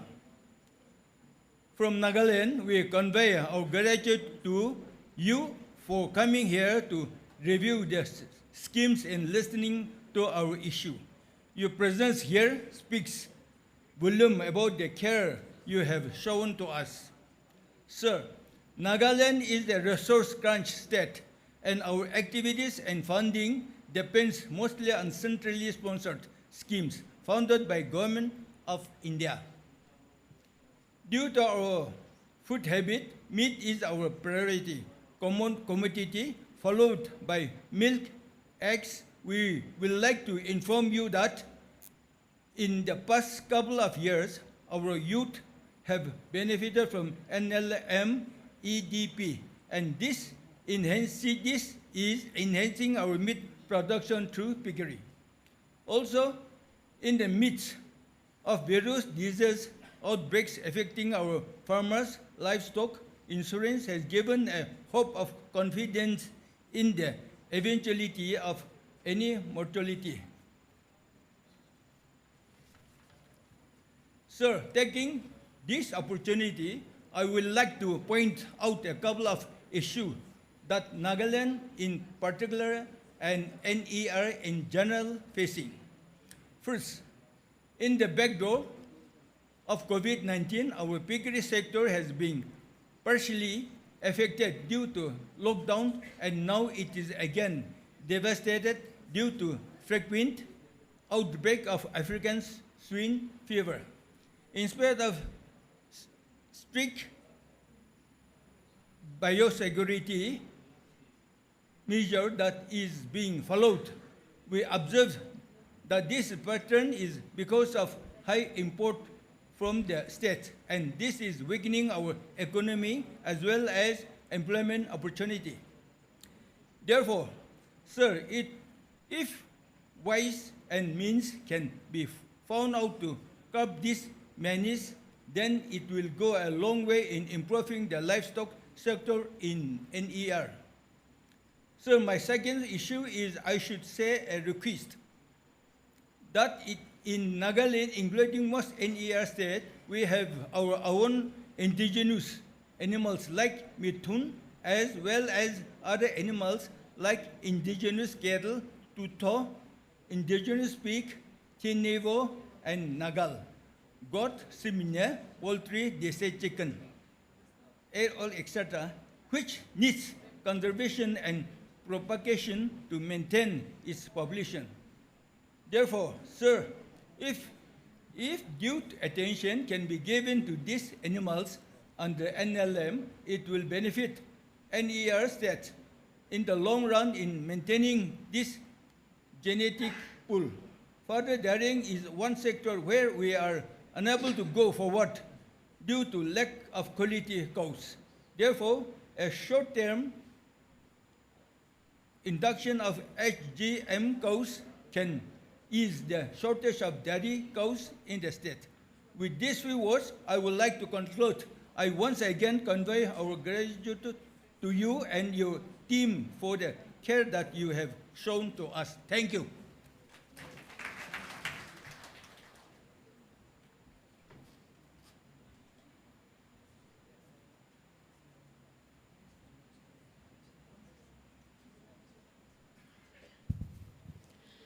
Thank you, Honorable Kazito Kanimi. And now we would like to call on stage the Honorable Minister of Animal Husbandry and Veterinary Department, Pusil Alsoivunga, Government of Mizoram.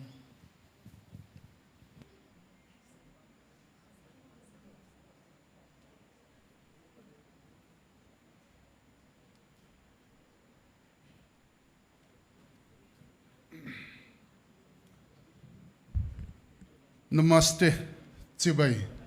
Zava in Kapu Katseu. Sri Rajiv Ranjan Singh Ji, Elias Lalan Singh, Honorable Union Minister of Fisheries, Animal Husbandry and Dairying, and Panchayati Raj. Sri George Kurian, Honorable Minister of State, Ministry of Fisheries, Animal Husbandry and Dairying, and Minority Affairs. My colleague ministers and MLAs of sister state from the Northeast India. Sri Naresh Pal Gangwar, Secretary, Department of Animal Husbandry and Dairying, and all his team of official Government of India. Dr. Abilax Laki, Secretary, Fisheries, and all his team of official Government of India. Sri Manesh, Chairman, NDDB, Dr. Vijaya Behera, CE, National Fishery Development Board, and all delegates, participants, and officials. I extend my warmest welcome to all distinguished dignitaries, officials, and participants, and convey my sincere wishes for a fruitful regional review meeting and a pleasant stay in my beloved state of Mizoram. I would also like to avail this opportunity to place before this august gathering a few important issues and concerns pertaining to the state of Mizoram in shortly. First, since the first detection of African swine fever at Lungsen village under Lunglei district on 17 March 2021, the piggery sector in Mizoram has been severely affected. During the year 2021, 100% compensation for ASF culling was provided to the affected farmers with the support of the Government of India. Subsequently, compensation assistance was reduced to 25% during the year 22 and 23. In the year 24, compensation amounting to 89.93% was provided to the affected beneficiaries. It is encouraging to note that the incidence of ASF outbreaks has shown a declining trend over the years. The Government of India's share towards ASF culling compensation for the year 2025 amounting to rupees 194.75 lakh under CSS 50% has already been incorporated in the annual action plan 2026 to 27. In this connection, detailed beneficiary particulars including names, addresses, contact numbers, other details, bank account information and claim particulars have already been submitted to the Government of India in soft copy for necessary consideration. Secondly, being a small and financially constrained state, Mizoram continues to face considerably difficulties in filling up vacant posts within the department. Nevertheless, the instruction of ESVHD MVU personnel has significantly strengthened veterinary service delivery at the grassroots levels, particularly through doorstep veterinary healthcare and preventive services extend to farmers. However, against the actual CSS requirement of rupees 486.12 lakh proposed in the annual action plan 26 to 27, only a tentative allocation of rupees 291 lakh has been made. In view of the vital services rendered by this personnel, additional financial support may kindly be considered. Thirdly, in the present era of digital governance, most veterinary and animal husbandry activities are required to be uploaded and maintained through various Government of India portals, such as NDLM, Bharat, Pasudan, Dairy Vikas portal, and several other digital platforms. Owing to slow recruitment process and acute manpower shortage with the department, it has become increasingly difficult to effectively manage and maintain such digital responsibilities. To address this issue, the department has proposed the training of youths up to the village level. The department has proposed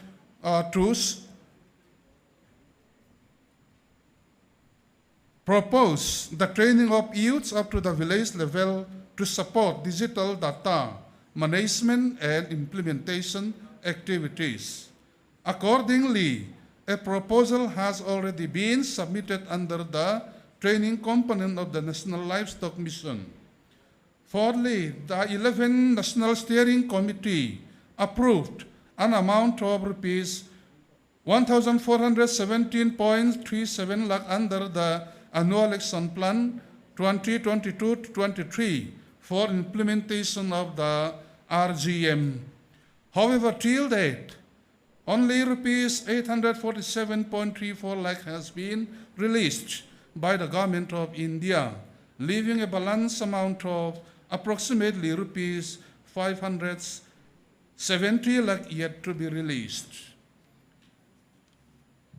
Lastly, at the initial stage of the implementation of the NDLM portal, data entry operators funded under the Rashtriya Google Mission with one operator engaged for each district rendered invaluable assistance to the department in uploading and maintaining data pertaining to farmer registration, livestock census, vaccination programs, and various other departmental activities across multiple portals. Cattle population and its product are in decreasing trend mainly due to insufficient availability of feed and fodder. It is my personal interest and the interest of Government of Mizoram to increase the fodder production as department has sufficient land for plantation. I would like to seek assistance from Government of India in this matter. In view of the foregoing issues, I would most humbly request the Honorable Union Minister Honorable Minister of State and esteemed officials of the Government of India to kindly look into these matters and extend necessary support towards resolving the concerns raised on this platform. Once again, I extend my heartfelt welcome to all participants and wish everyone a peaceful, meaningful, and memorable stay in Aizawl, Kalome. Jai Hind. Honorable Minister of Animal Husbandry and Veterinary Pusidal Soivunga Kanlome. And now please welcome the Honorable Minister of Fisheries Department, Pulal Thansanga.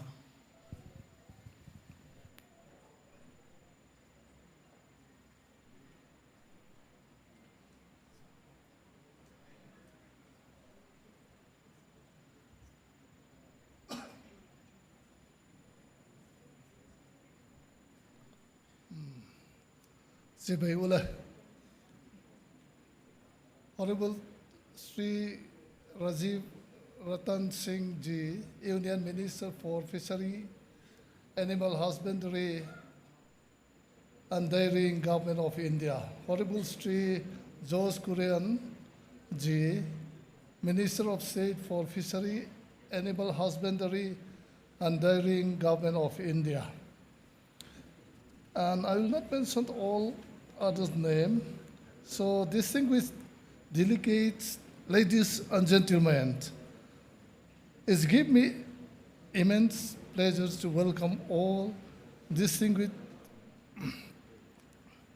delegates to the Mizoram for the regional review meeting for the Northeast State.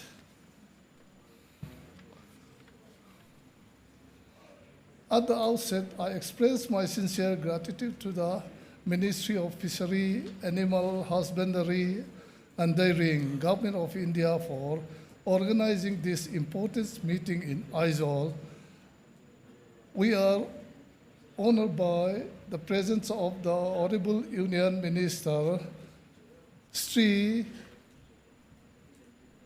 Lalan Singh Ji, Honorable Minister of Sri George Kurian, and distinguished an advisor from outside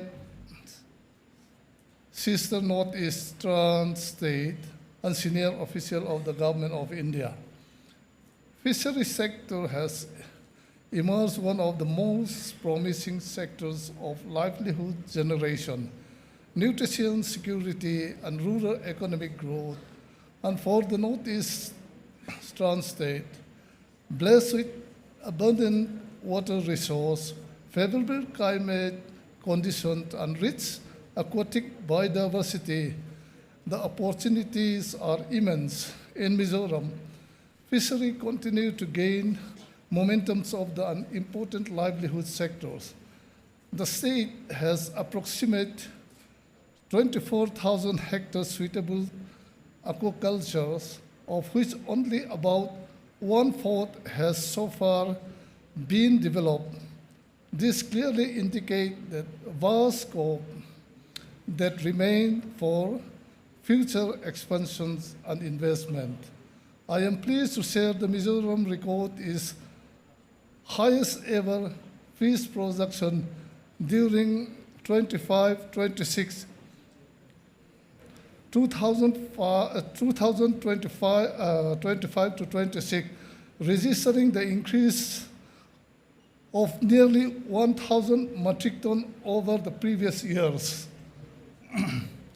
This achievement reflected the hard work of the fish farmer, the dedications of our field functionary, and the positive impacts of the virus development intervention support by the state government and Government of India.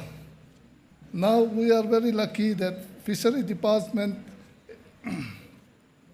is under the Mizoram flagship program, Banakai. Now we have lots of progress partner also, so they get less than 1 lakh for developing their fish pond and whatever they need. I am also pleased to mention that Fishery Department organized a state-level fish farmer meet on 13 May 2026, graced by our Honorable Chief Minister Pulal Duoma. As the chief guest, nearly 40 fish farmers from across the state participate, along with representatives of bank and other cooperation departments. The program provides an important platform for interaction, awareness, strengthening the support service for fish farmers. Under the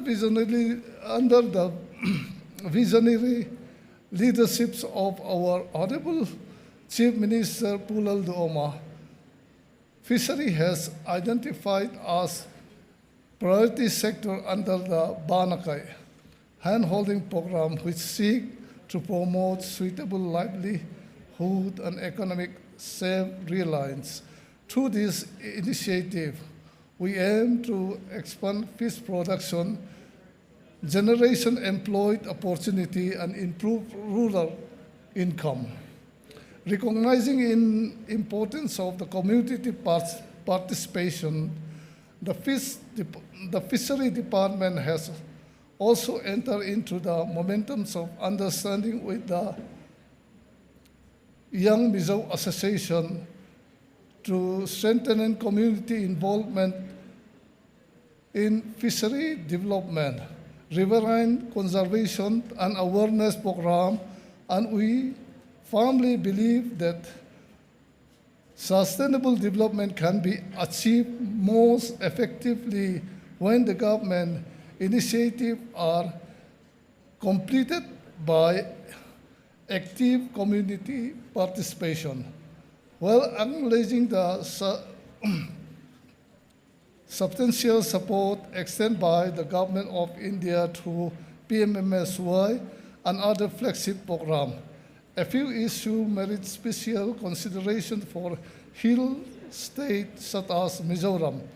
This includes the need of the revisions of the PMMSY cost norms to reflect actual implementation costs in difficult terrain, support for innovations and juvenations of existing fish pond, strengthening of the fish marketing, cold chains infrastructure, and enhance the support for riverine fishery conservation initiative. We would also be grateful for the ministry's support in establishing the Northeast Center for Excellence for Fishery, Aquaculture, Aquatourism at Lengpui. The proposed center envisions as a regional hub for fishery training, technology demonstration, fish seed production, farmer capacity building, and aquariums. And importantly, center would house of recognized fishery training institute offering certificate and diploma course. At present, candidates aspiring for appointing as a fishery demonstrations are requested to undergo prescribed training outside the state, particularly in Impal. Due to the recurring law and order disturbance and particular difficulty, many candidates are unable to avail themselves of such training, resulting in the shortage of the training fishery manpower. The proposed institute would help address these gaps and service the training need of Mizoram as well as the northeastern state. I have some problems in my throat now, so I hope you all excuse me. We also look forward to support for the proposed Mizoram integrated fish market and cold chain centers at Aizawl, which would significantly improve marketing efficiency, reduce post-harvest loss, and enhance income opportunity for fish farmer. Honorable Union Minister Sir, I shall the privilege of submitting a detailed memorandum containing the state government observations and proposal for your kind consider. I am confident that the deliberations of this meeting will future strengthen cooperation between the Government of India and the northeastern state and help unlock the vast fishery potentials of our regions. Before I conclude, once again, I express my sincere gratitude to the Honorable Union Minister, the Minister of State, distinguished Minister and advisor, senior officials, and all dignitaries for their presence and participate. Your continued support and guidance are invaluable in our collective effort to develop the fishery sectors and improve livelihood of our people.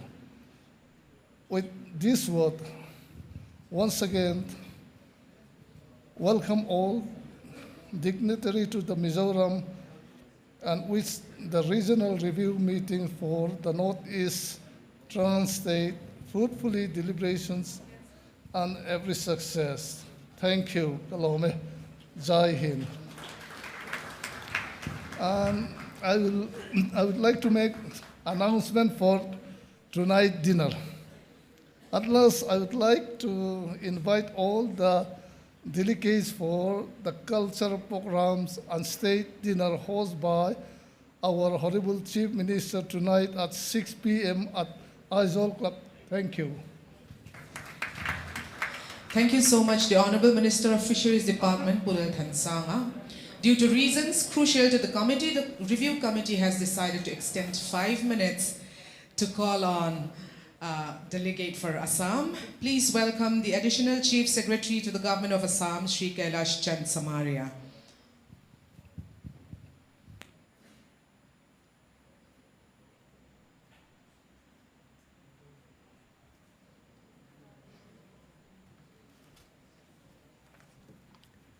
Good afternoon, Honorable Union Minister, Honorable Union Minister of State, Honorable Ministers and Senior Officers from the Northeastern States, Secretary, Department of Fisheries, Secretary, Department of Animal Husbandry and Dairy, Government of India, dignitary presents, officers and participants.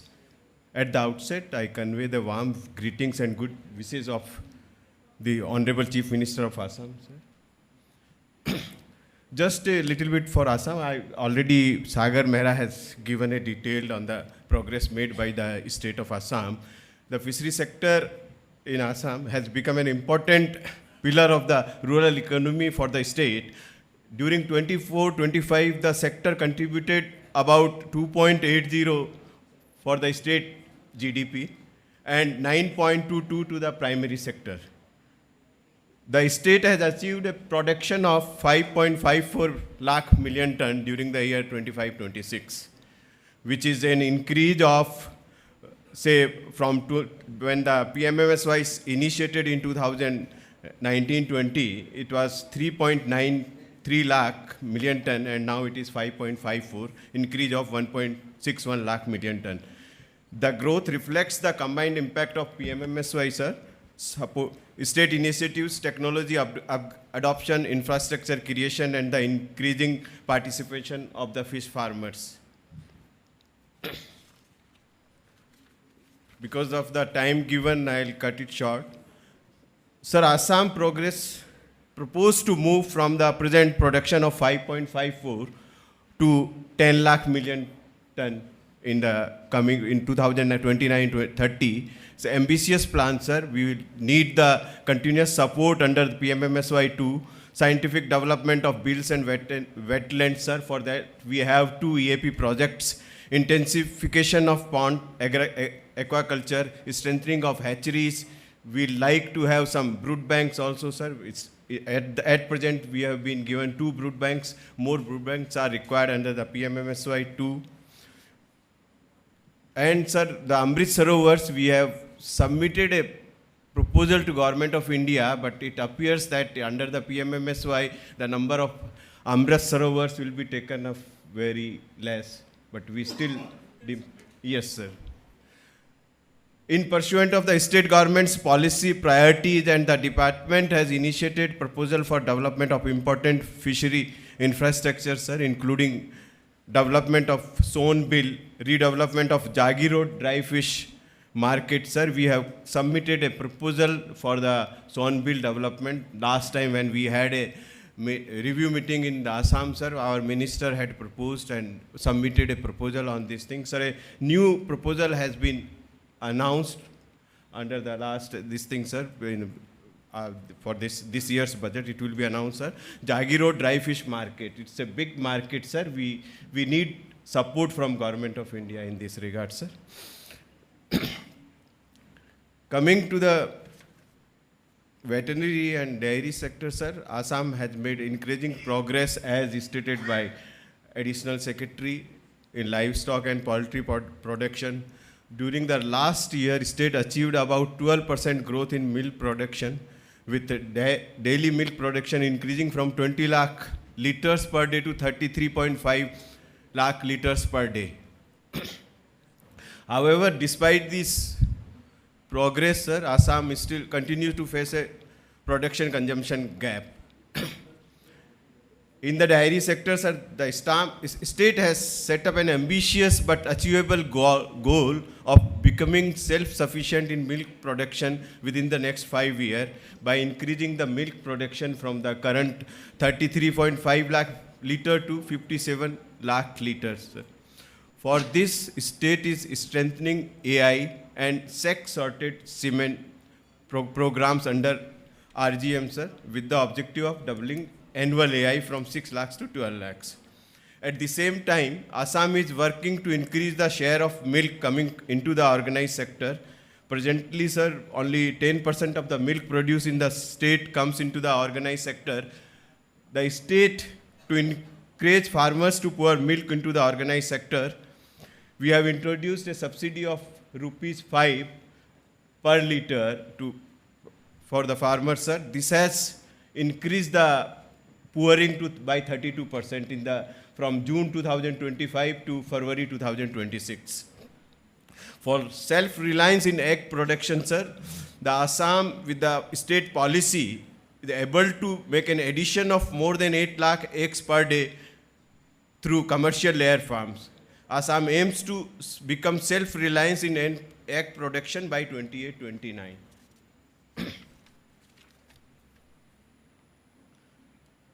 Sir, yesterday only it has been informed that in the NLM, the fodder production development program has been taken away. But still we are going with the MNREGA scheme because the land holding in the state, in other northeast eastern state, is very limited. So initially it was minimum land requirement is 1 hectare. We had proposed for 0.25, but now because the program has been taken away, sir, we have submitted a number of proposals under the animal husbandry and veterinary.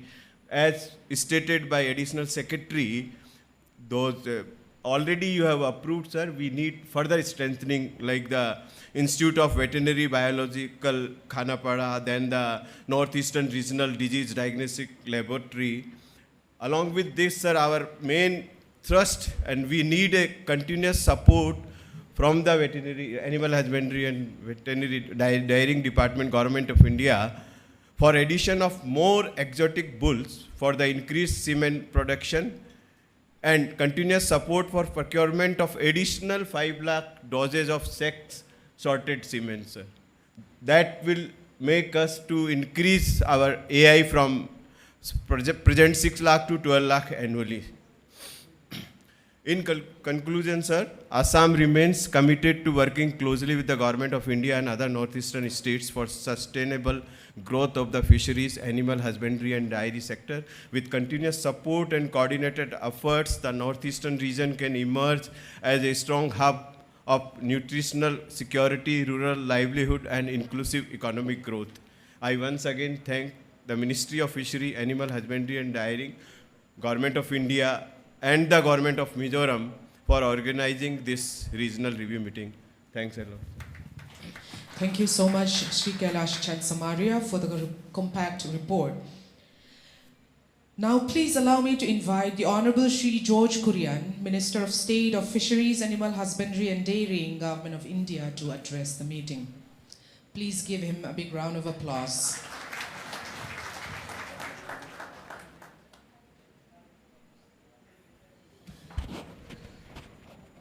Honorable Rajiv Ranjanji, Cabinet Minister, Honorable Ministers from different states, the Northeast, Secretaries, Additional Secretaries, Joint Secretaries of both the departments, and Chief Secretary, Secretaries, Joint Secretaries of different departments, all the delegates, sisters and brothers.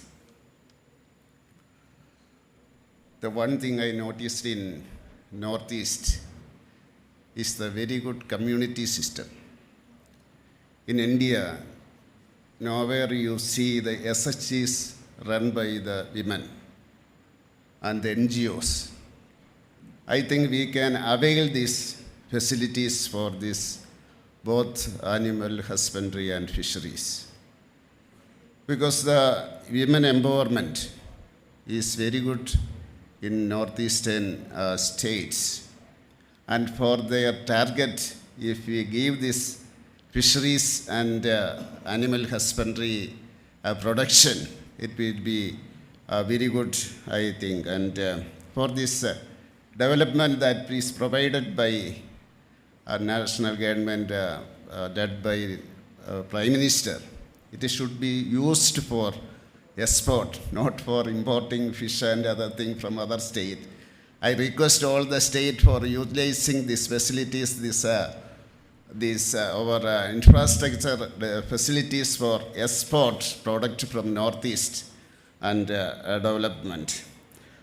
And at the same time, I find that the urbanization is more in northeastern states. I think in Mizoram it is more than 50%. Other than Assam and Tripura, almost 50%. I think 46% urbanization is happening in northeastern states.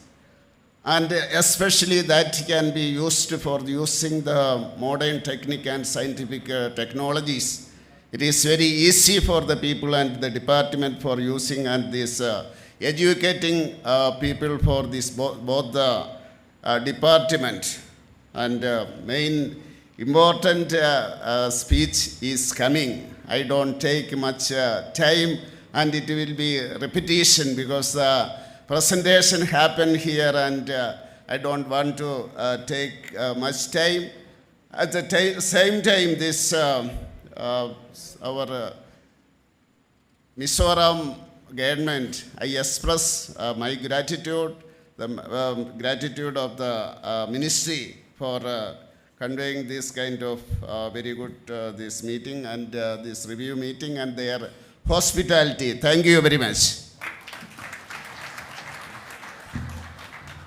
Thank you so much, the Honorable Sri George Kurian, Minister of State Fisheries, Animal Husbandry and Dairying, for your kind words.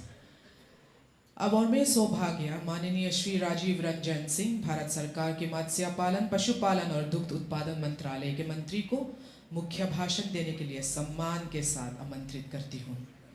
Please welcome the Honorable Union Minister of Fisheries, Animal Husbandry and Dairying, Shri Rajiv Ranjan Singh, to deliver the keynote address.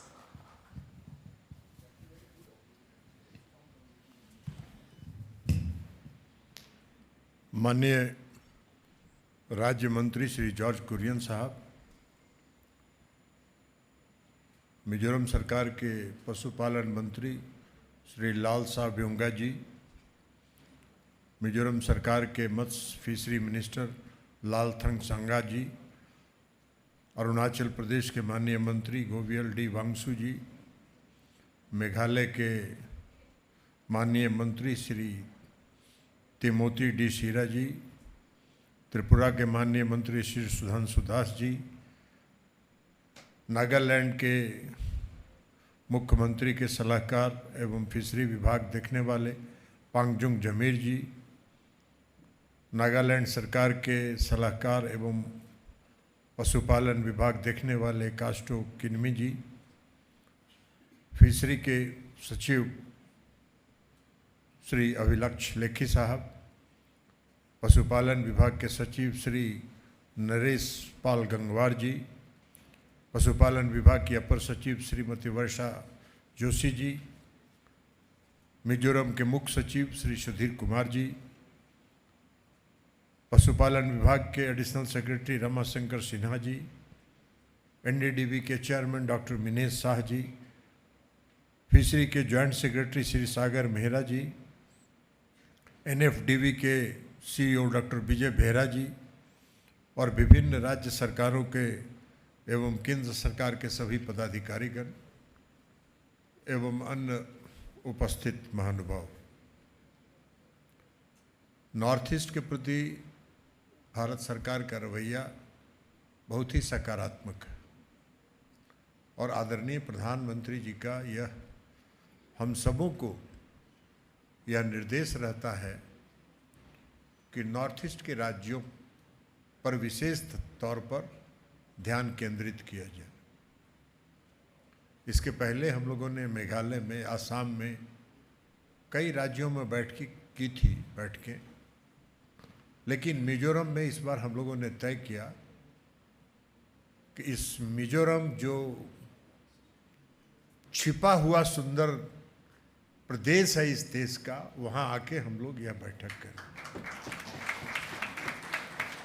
तो मिजोरम के बारे में कहा जाता है कि hidden beauty का state है और हिडन ब्यूटी में आज हम लोग बैठे हैं। हम इस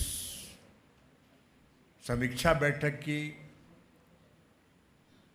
सफलता में पूर्ण सहयोग करने के लिए मिजोरम सरकार के माननीय मंत्री को, मिजोरम सरकार को और मिजोरम के माननीय मुख्यमंत्री को विशेष तौर पर धन्यवाद देना चाहते हैं उनके सहयोग के लिए। देखिए, फिशरी सेक्टर के बारे में काफ़ी चर्चा हुई। नॉर्थ ईस्टर्न स्टेट्स में फिशरी सेक्टर जो है वो लाइवलीहुड का एक बहुत बड़ा आधार है और सिर्फ लाइवलीहुड का आधार ही नहीं है, नॉर्थ ईस्टर्न स्टेट्स के आर्थिक विकास को, इकोनॉमिकल डेवलपमेंट को मजबूत करने वाला एक सेक्टर है। हम जितना उस क्षेत्र के में काम करेंगे, जितना उसमें हम आगे बढ़ेंगे, लोगों के का जो आजीविका है वो तो सुनिश्चित होगा ही, नॉर्थ ईस्टर्न स्टेट्स का इकोनॉमिकल डेवलपमेंट भी बढ़ेगा और नॉर्थ ईस्टर्न स्टेट्स अपने आप में आत्मनिर्भर बनेंगे, उनकी आर्थिक स्थिति में सुधार होगा।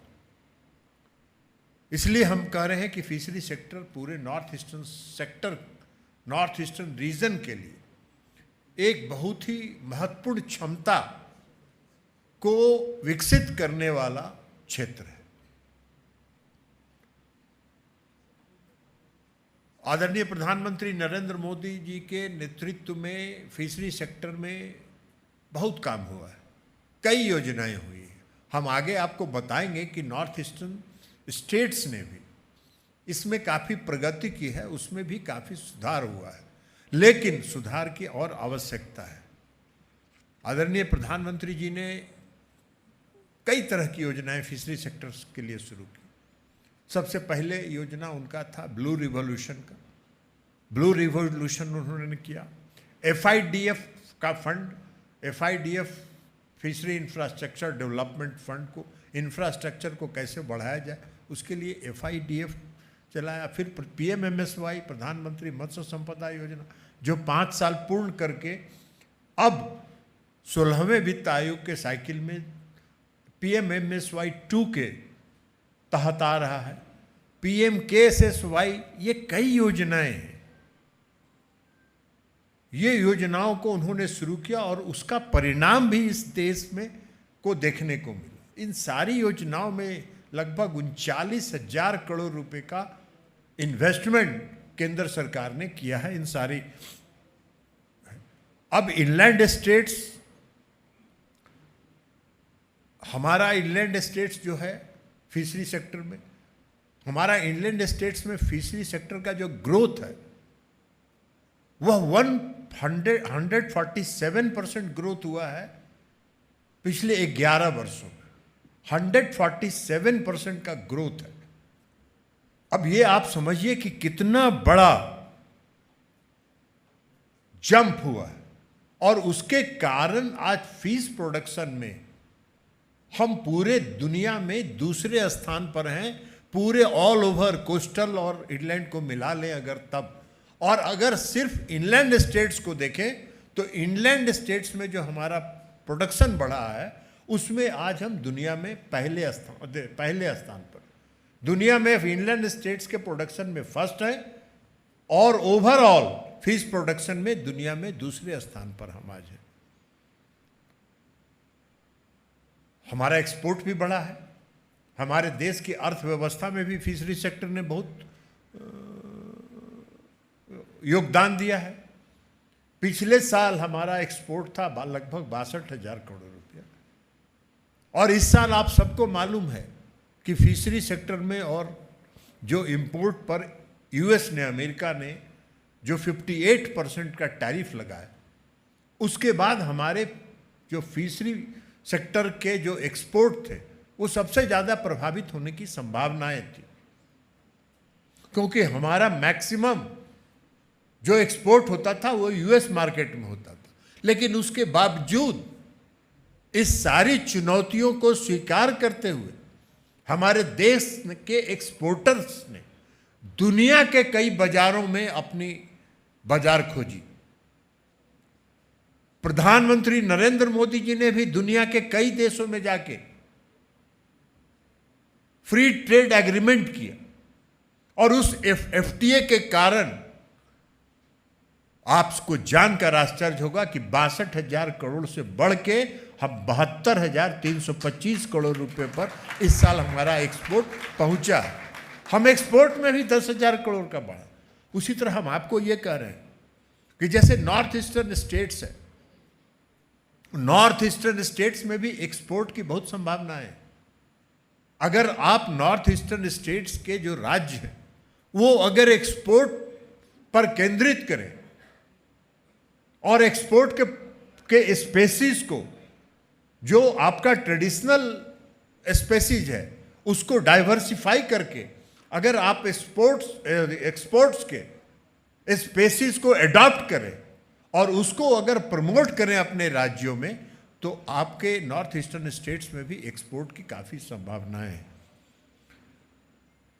अगर मछली के क्षेत्र में आप कहें तो 1,500 से 5,000 करोड़ रुपए सालाना का एक्सपोर्ट का पोटेंशियल आज की तारीख में नॉर्थ ईस्टर्न स्टेट्स में है। उसको एक्सप्लोर करने की जरूरत है। इसके अलावा एक ऑर्नामेंटल फिश है जो एक्वेरियम्स में लोग रखते हैं, एक्वेरियम्स में करते हैं, उसकी भी विदेशों में बहुत मांग है। हम ऑर्नामेंटल्स को अगर करें तो 500 करोड़ रुपए का नॉर्थ ईस्टर्न स्टेट्स में ऑर्नामेंटल फिशरीज का कंट्रीब्यूशन हो सकता है नॉर्थ ईस्टर्न स्टेट्स का। तो इसलिए उसका उपयोग करना चाहिए, नॉर्थ ईस्टर्न स्टेट्स को ऑर्नामेंटल फिशरीज की तरफ बढ़ना चाहिए। अब नॉर्थ ईस्टर्न स्टेट्स में हम लोगों ने, केंद्र सरकार ने लगभग 2,000 करोड़ से ज़्यादा का इन्वेस्टमेंट किया है, जिसका परिणाम है कि 13-14 में जहां 13-14 में 2013-14 में फिश का प्रोडक्शन नॉर्थ ईस्टर्न स्टेट्स में मात्र 3.78 लाख टन था प्रोडक्शन, जो 23-24 में बढ़कर 7.05 लाख टन हो गया। ये 86% का ग्रोथ है। ये सिर्फ 86% के ग्रोथ तक आपको संतोष नहीं करना चाहिए, इसको देख के आपको सेटिस्फाई नहीं होना चाहिए। इसके प्रोडक्शन को हम और कितना बढ़ा सकते हैं, क्योंकि मैंने पहले कहा कि नॉर्थ ईस्टर्न स्टेट्स में काफ़ी पोटेंशियल है और उस पोटेंशियलिटी का उपयोग करके हम फिश प्रोडक्शन को बढ़ा सकते हैं। उससे अपने नॉर्थ ईस्टर्न स्टेट्स के लोगों की आजीविका भी सुरक्षित कर सकते हैं और नॉर्थ ईस्टर्न स्टेट्स के इकोनॉमी को भी आगे ले जा सकते हैं। इसलिए अपार संभावनाएं हैं, इसको उपयोग करने की जरूरत है। अब एक है integrated aqua park. Integrated aqua park एक फिशरी मिनिस्ट्री का एक बहुत ही इंपॉर्टेंट इनिशिएटिव है। इस इनिशिएटिव के माध्यम से जहां भी इंटीग्रेटेड एक्वा पार्क बना है, वहां ब्रूड बैंक, बीज सीड प्रोडक्शन से लेके cold chain, marketing, fish farmers का ट्रेनिंग और एक्वा टूरिज्म में हर तरह की सहायता ये देता है। और भारत सरकार का कमिटमेंट है, भारत सरकार का ये कमिटमेंट है कि हम नॉर्थ ईस्टर्न स्टेट्स को प्रमोट करेंगे। और इसलिए हमने पूरे देश भर में 11 इंटीग्रेटेड एक्वा पार्क स्वीकृत किया है। उसमें 4 नॉर्थ ईस्टर्न स्टेट्स में हैं, 4 नॉर्थ ईस्टर्न स्टेट्स में हैं। अभी वांगसु जी बोल रहे थे, जीरो में पहला that was the first integrated aqua park जो जीरो में था। मैंने खुद भी इनके साथ जाके जीरो में इंटीग्रेटेड एक्वा पार्क देखा है। तो इसलिए ये इंटीग्रेटेड एक्वा पार्क बहुत इंपॉर्टेंट पहल है। कल मेरी बात हुई है मिजोरम सरकार के माननीय मुख्यमंत्री जी से। मैंने उनको भी कहा कि आप जमीन आइडेंटिफाई करिए, जमीन की उपलब्धता सुनिश्चित कीजिए और इंटीग्रेटेड एक्वा पार्क का प्रपोजल बना के दीजिए। हम मिजोरम में भी एक इंटीग्रेटेड एक्वा पार्क PMMSY 2 में देंगे।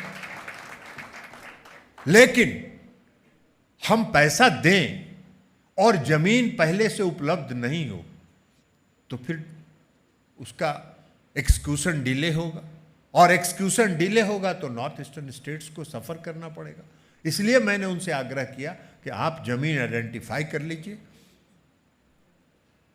और जमीन आइडेंटिफाई करके जमीन आपके पास उपलब्ध है, आप प्रपोजल दीजिए, हम उसको स्वीकृत करेंगे। 10 साल में हम लोगों ने, पिछले 10 सालों में मिजोरम सरकार को भी, चूंकि आज मिजोरम में हम हैं, मिजोरम हमारा इतना आतिथ्य किए, तो मिजोरम के बारे में भी बात करना जरूरी है। मिजोरम सरकार को भी हम लोगों ने लगभग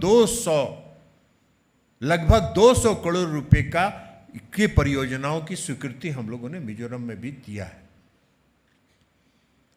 हम लोगों नॉर्थ ईस्टर्न स्टेट्स में क्लस्टर को प्रमोट कर रहे हैं। अलग अलग जगह के जो फिश स्पीसीज हैं उनके क्लस्टर को प्रमोट करने के लिए क्लस्टर आधारित विकास को भी प्रोत्साहित कर रहे हैं। नॉर्थ ईस्टर्न स्टेट्स में 8 क्लस्टर्स नोटिफाइड हैं। अलग अलग राज्यों के लिए अलग अलग क्लस्टर्स नोटिफाइड हैं।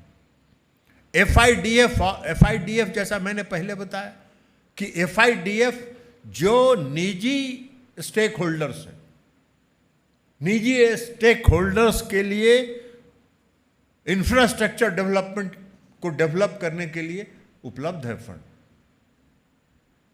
बेहरा साहब उसके नोडल एजेंसी हैं, जो NFDB के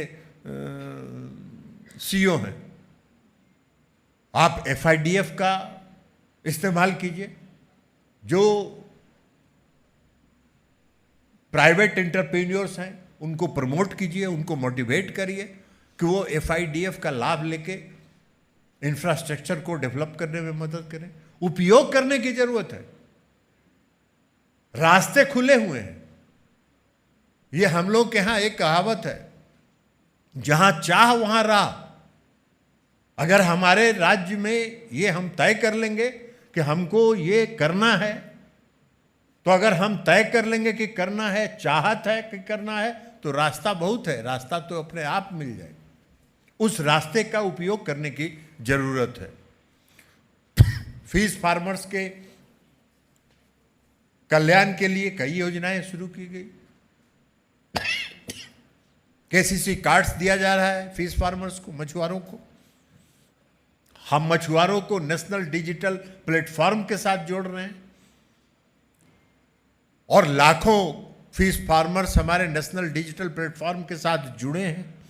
इसको और आगे बढ़ाने की जरूरत है। आपको भी अपने अपने स्टेट्स में, जो नॉर्थ ईस्टर्न स्टेट्स के जो राज्य सरकारें हैं, जो माननीय मंत्री हैं, उनसे हम आग्रह करेंगे, जो जिन राज्य सरकारों के मंत्री नहीं आए हैं, वहाँ के अधिकारी आए हैं, हम उनसे आगे आग्रह करेंगे। अभियान चलाने की जरूरत है, कैंपेन चलाने की जरूरत है, ताकि हम फीस फार्मर्स को नेशनल डिजिटल प्लेटफॉर्म्स के साथ जोड़ें। नेशनल डिजिटल प्लेटफॉर्म के साथ जुड़ने से फीस फार्मर्स को सारी योजनाओं की जानकारी मिलेगी। उनको जो सरकार की कल्याणकारी योजनाएं हैं, उसका लाभ भी वो उठा सकते हैं। तो इसलिए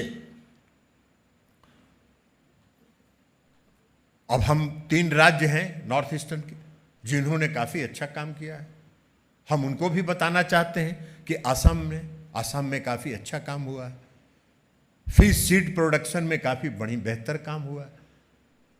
त्रिपुरा में अच्छा काम हुआ है और अरुणाचल प्रदेश में भी बहुत अच्छा काम हुआ है फिश सीड प्रोडक्शन के मामले में। और ऑर्नामेंटल फिश और बायोफ्लॉक भी, इन 2 टेक्नोलॉजी को आगे बढ़ाना चाहिए। ऑर्नामेंटल फिश के बारे में मैंने पहले ही कहा कि ऑर्नामेंटल फिश आप अगर उसको प्रमोट करेंगे तो आपका एक्सपोर्ट भी करने की क्षमता है, वो एक्सपोर्ट भी किया जा सकता है। अब ब्रूड बैंक है, एनएफडीबी आसाम में ब्रूड बैंक बना रहा है, पहले से भी इनके फंक्शनल है। और अभी वहां वांगसू साहब कह रहे थे कि नॉर्थ ईस्टर्न रीजन के लिए एनएफडीबी का रीजनल ऑफिस है कि नहीं है। वांगसू साहब, हम आपको बताना चाहते हैं और सबको बताना चाहते हैं कि एनएफडीबी का रीजनल ऑफिस ऑलरेडी आसाम में फंक्शनल है। और अभी आसाम के माननीय मुख्यमंत्री जी ने खुद हमसे हवाई अड्डे पर, दिल्ली हवाई अड्डे पर भेंट हुई। उन्होंने हमसे कहा कि जरा आप एनएफडीबी और एनडीडीबी के चेयरमैन को मेरे यहाँ भेजिए। हमने दोनों एनडीडीबी के चेयरमैन मिनेश साहब भी गए और बेहरा साहब भी गए। और आसाम के मुख्यमंत्री जी ने 3 बीघा जमीन देने का फैसला किया है। वहाँ पर रीजनल ऑफिस का निर्माण होगा और full fledged regional office north eastern states के लिए आसाम में बनेगा। उसी में मैंने बेहरा साहब को कहा है कि बेहरा साहब वहीं पर एक और ब्रूड बैंक बनाइए और वो ब्रूड बैंक से आप पूरे नॉर्थ ईस्टर्न स्टेट्स को ब्रूड सप्लाई कीजिए, उनके साथ घूमिए। और एक बात और बेहरा साहब हम आपको कहेंगे एनएफडीबी कि आप एक कैलेंडर बना लीजिए। अभी तो नॉर्थ ईस्टर्न स्टेट्स में हर राज्य में जाने का समय नहीं है बारिश के कारण। कल हम ही लोग आए तो 5-4 घंटा जाके हम लोग को अगर तल्ला में बैठना पड़ा, तब यहाँ आके हम लोग लैंड कर पाए। तो अभी तो मौसम नहीं है, लेकिन थोड़ा मौसम अगर सुधर जाए तो सितंबर से आप दौरा का प्रोग्राम बनाइए और हर नॉर्थ ईस्टर्न स्टेट्स में जाइए। वहाँ की राज्य सरकारों के साथ बात करके वहाँ जो जो आवश्यकता हो, जो जो आप सहायता कर सकते हैं, इसको वहाँ इंश्योर करिए ताकि वो राज्य सरकारें उसका लाभ ले सके और आपको भी पता चले कि किन किन राज्यों में क्या आवश्यकता है।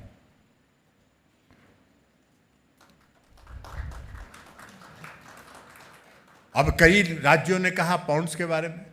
अभी अमृत सरोवर में इस साल के बजट भाषण में अमृत सरोवर को फिशरीज के लिए विकसित करने का बजट में घोषणा हुई। हम लोग PMMSY 2 में उसके लिए योजना बना रहे हैं और लगभग 200 से 300 Amrit Sarovar north eastern state से भी हम लोग ले सकेंगे। 200 से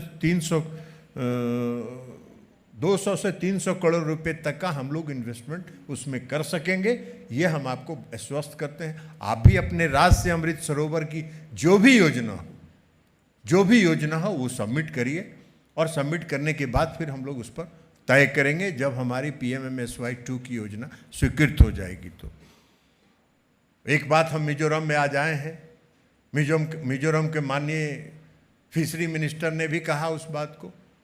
मिजोरम में 50 करोड़ रुपए की लागत से फिश मार्केटिंग सेंटर हम लोगों ने सैद्धांतिक रूप से स्वीकृत कर दिया है। अब सिर्फ राज्य सरकार को उसका डिटेल DPR बना के भेजने की आवश्यकता है। डिटेल DPR आप बना के भेजेंगे, आपको राशि मिल जाएगी और मिजोरम में एक फिश मार्केटिंग सेंटर 50 करोड़ रुपए की लागत से बनेगा। उसमें कोल्ड चेन इंफ्रास्ट्रक्चर की भी सुविधा है और वो सारी सुविधा को ध्यान में रखते हुए हम लोगों ने इसकी स्वीकृति दी है।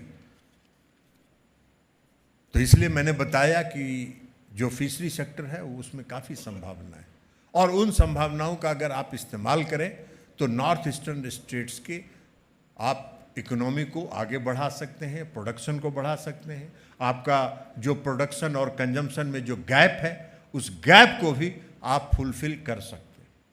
अब इसके बाद आप आइए पशुपालन एनिमल हस्बेंड्री डिपार्टमेंट भी एक ऐसा सेक्टर है जो आपके इकोनॉमी को आगे बढ़ा सकता है।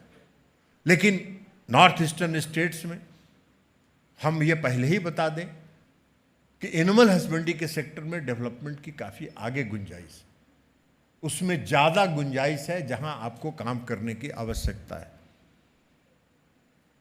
नॉर्थ ईस्टर्न रीजन की जो जनजातीय खाद्य संस्कृति है वो हमारे देश का धरोहर है और उस धरोहर में काफ़ी उत्साह है, उसको सिर्फ प्रमोट करने की आवश्यकता है। हालांकि नॉर्थ ईस्टर्न स्टेट्स में भी मिल्क प्रोडक्शन में लगभग 37% की वृद्धि हुई है। 37% की वृद्धि हुई है। 37% सफिशिएंट नहीं है जिससे हमको संतुष्ट होने की आवश्यकता है।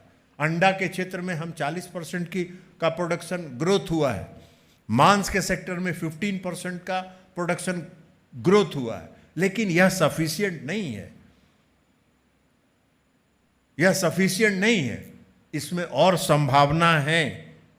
लेकिन हम इतना जरूर कहेंगे कि ये हमारा जो क्षेत्र है, जो हमारा सेक्टर है, ये सेक्टर में मजबूती और अपार संभावनाओं को दिखा रहा है कि हम अगर प्रयास करें तो हम कितना आगे बढ़ सकते हैं। अभी 37% हुआ, इसको 74% पर पहुंचाने का जिन राज्यों को है उसको वहाँ लक्ष्य रखना चाहिए और उसको आगे बढ़ाने का है। नॉर्थ ईस्टर्न रीजन में आर्टिफिशियल इंसेमिनेशन एक ऐसा औजार है जिससे आप नस्ल सुधार कर सकते हैं पशुओं का, और नस्ल सुधार अगर आप करेंगे तो उससे मिल्क का प्रोडक्शन बढ़ेगा। अब सेक्स सॉर्टेड सीमेन एक ऐसा सीमेन है जिसका उपयोग अगर आप करेंगे सेक्स सॉर्टेड सीमेन का, तो सेक्स सॉर्टेड सीमेन में 90% कितना 90% है, 90% फीमेल काफ पैदा होती है। अब जब फीमेल काफ ज्यादा पैदा होंगी तो नेचुरली दूध का प्रोडक्शन बढ़ेगा। तो फीमेल काफ को बढ़ाना है और इसलिए सेक्स सॉर्टेड सीमेन का इस्तेमाल करने की आवश्यकता है। उसको अभियान चला के आप अपने राज्यों में, अपने राज्यों में अभियान चला के AI टेक्नोलॉजी का, आर्टिफिशियल इंसेमिनेशन का आप उपयोग करिए और नस्ल का सुधार करिए, उससे आपका मिल्क प्रोडक्शन बढ़ेगा। आसाम में बरपेटा में हमारा एक सेक्स सॉर्टेड सीमेंट का सेंटर है, उसको आगे बढ़ाने के लिए 9 करोड़ रुपए का और आवंटन हम लोगों ने दिया है। अब सेक्स सॉर्टेड सीमेंट का आवंटन नेशनल डेयरी डेवलपमेंट बोर्ड के चेयरमैन यहाँ हैं, आप भी नॉर्थ ईस्टर्न स्टेट से इंफॉर्मेशन लीजिए। जिस राज्य की जितनी मांग हो सेक्स सॉर्टेड सीमेंट की, वहां उसको सुनिश्चित करने का प्राथमिकता के आधार पर उसको सुनिश्चित करिए, ताकि नॉर्थ ईस्टर्न स्टेट्स में सेक्स सॉर्टेड सीमेंट का कोई कमी नहीं हो। आवश्यकता इस बात की है, भारत सरकार आपको सेक्स सॉर्टेड सीमेंट का जो डोज है वो डोज आपको उपलब्ध कराएगी, लेकिन काम तो आप ही को करना पड़ेगा। उसको अभियान चला के घर घर तक, गांव गांव तक आपको उसको सेक्स सॉर्टेड सीमेंट के इस्तेमाल के लिए आपको व्यापक प्रचार करना पड़ेगा। यह काम तो आपको करना पड़ेगा। हम लोग सेक्स सॉर्टेड सीमेंट के इंसेमिनेशन के लिए मैत्रीज को भी प्रशिक्षित करने के लिए हम लोगों ने किया है। लगभग 2100 लगभग 2100 मैत्रीज हमारे पूरे नॉर्थ ईस्टर्न स्टेट्स में ट्रेंड हो चुके हैं, प्रशिक्षित हैं। उनका उपयोग करिए और उनका उपयोग करके सेक्स सॉर्टेड सीमेंट का इस्तेमाल कीजिए। नॉर्थ ईस्टर्न रीजन के जो 4155 गांव हैं, उसमें मात्र, कई राज्य के मुख्यमंत्रीगण बोल रहे थे, अभी त्रिपुरा के माननीय मंत्री कह रहे थे कि हमारे यहाँ हर जिला में एक डेयरी डेवलपमेंट का, डेयरी का प्रोडक्शन यूनिट दीजिए। अरे भाई, पहले कोऑपरेटिव सोसाइटी तो बनाइए। डेयरी का प्रोजेक्ट आपका बन जाएगा, दूध कहां से आएगा? वहां तो दूध लाएगा कोऑपरेटिव सोसाइटीज, और कोऑपरेटिव सोसाइटी जब तक दूध नहीं लाएगा तब तक डेयरी प्रोडक्शन यूनिट जो है, डेयरी डेवलपमेंट का काम कैसे आगे बढ़ेगा? प्रोसेसिंग यूनिट कैसे फंक्शन करेगा? आपके 4155 गांव में, पूरे नॉर्थ ईस्टर्न में जितने हैं, उसमें मात्र 5000 गांव में 5900 गांव में मात्र कोऑपरेटिव सोसाइटीज बना है। आप सोचिए कि कितना बड़ा गैप है और कितनी दूरी आपको तय करनी है। 8 गुना आपको काम करके तब हर गांव में कोऑपरेटिव सोसाइटीज को बनाना है। और मात्र उसमें जो हमने आपको बताया कि 5900 लगभग गांव हैं जहां कोऑपरेटिव सोसाइटी हैं, उसमें मात्र आपको हम बताएं, मात्र 2860 कोऑपरेटिव सोसाइटी है। अगर 2860 कोऑपरेटिव के माध्यम से आप हर जिला में डेयरी प्रोसेसिंग प्लांट अगर आप चला सकते हैं, तो ये आपको सोचना पड़ेगा कि कैसे आप चला सकते हैं। हम तो डेयरी प्रोसेसिंग प्लांट्स के लिए एनडीडीबी तैयार है, एनडीडीबी का काम ही है। हमारा भी national programme of dairy development है, हम सब उसको कर सकते हैं, लेकिन उसके पहले आप अपना जो जमीनी काम है, उस जमीनी काम को पूरा करिए। और जमीनी काम यह है कि आपको हर गांव में कोऑपरेटिव सोसाइटी बनाना है, आर्टिफिशियल इंसेमिनेशन से दूध का प्रोडक्शन बढ़ाना है, और जमीनी काम जब आप कर लेंगे तो हम लोगों को क्या दिक्कत है? नॉर्थ ईस्टर्न स्टेट्स के हर जिला में अगर डेयरी प्रोसेसिंग प्लांट हो जाएगा तो उसमें हम लोग को खुशी होगी, लेकिन उसका क्या आज उपयोग ही नहीं। उसको प्रमोट करिए, कोऑपरेटिव सोसाइटीज को प्रमोट करिए। अब आपको हम बताएं कि व्हाइट रिवॉल्यूशन 2 के तहत 3,509 कोऑपरेटिव सोसाइटी का लक्ष्य निर्धारित किया गया था। उसमें मात्र हम आपको बताएं कि 1568 अब तक की उपलब्धि है, मात्र 1568। अब आप लक्ष्य जो 3,500 का था, वो उस लक्ष्य को भी प्राप्त नहीं करना तो आपको है, राज्य सरकारों को करना है। यह तो राज्य का विषय है। हम तो आपके सहयोग के लिए हर समय तैयार है। भारत सरकार आपके सहयोग के लिए, आपको पूर्ण सहयोग करने के लिए, पूर्ण समर्थन करने के लिए हर समय तैयार है, लेकिन करना तो आपको है। इस काम को आगे बढ़ाइए। अब हमारे यहाँ मिल्क प्रोडक्शन में हम दुनिया में नंबर 1 पर हैं। हम विश्व में दूध उत्पादन में पहले स्थान पर हैं। लेकिन हम उसका एक्सपोर्ट नहीं कर पा रहे। हम उसका एक्सपोर्ट नहीं कर पा रहे हैं इसलिए कि पूरे यूरोप में एफएमडी जिन देशों में है वहाँ के दूध उत्पाद को वो अपने क्षेत्र में आने नहीं देते। आज हम एफएमडी के लिए अभियान चला रहे हैं, फूड एंड माउथ डिजीज के लिए हम अभियान चला रहे हैं, वैक्सीनेशन हम फ्री दे रहे हैं, वैक्सीन हम फ्री दे रहे हैं। उस वैक्सीन को ज़्यादा से ज़्यादा पशुओं तक वैक्सीनेशन का काम समय पर करना है। कई राज्य हैं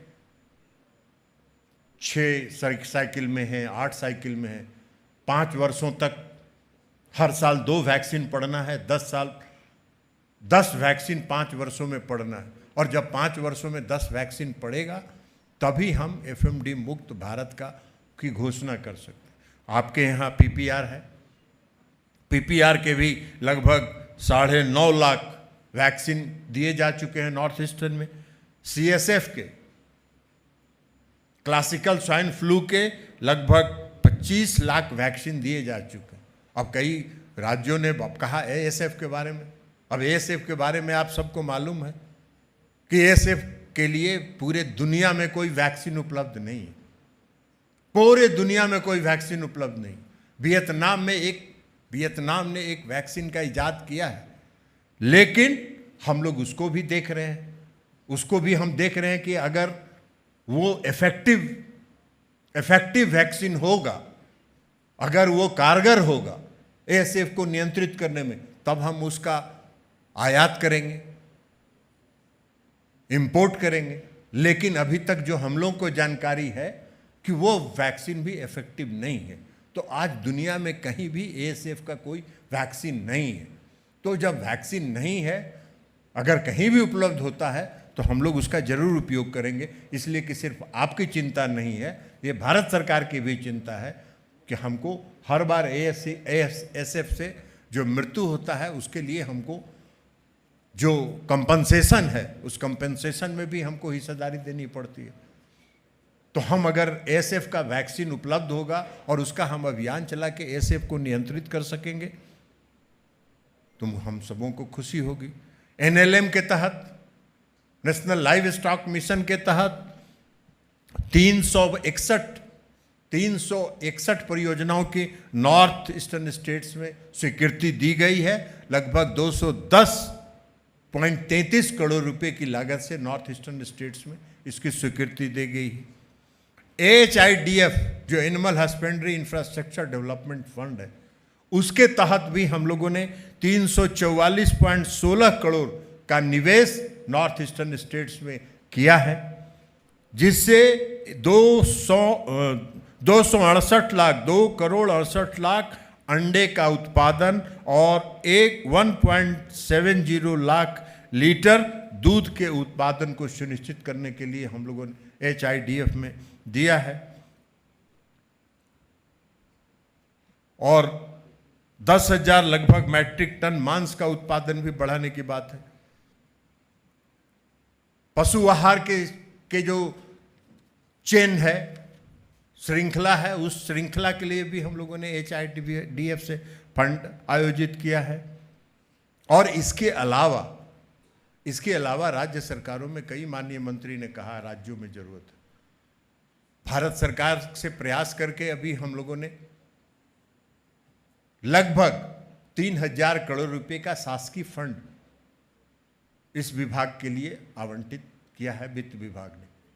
और आपको जानकर हम बताना चाहते हैं कि उस पूरे 3,000 करोड़ रुपए में 1,000 करोड़ रुपया हम लोगों ने नॉर्थ ईस्टर्न स्टेट्स के लिए करनांकित किया है, ईयर मार्क किया है कि हम 3,000 में सिर्फ 1,000 करोड़ रुपया हम नॉर्थ ईस्टर्न स्टेट्स में खर्च करेंगे।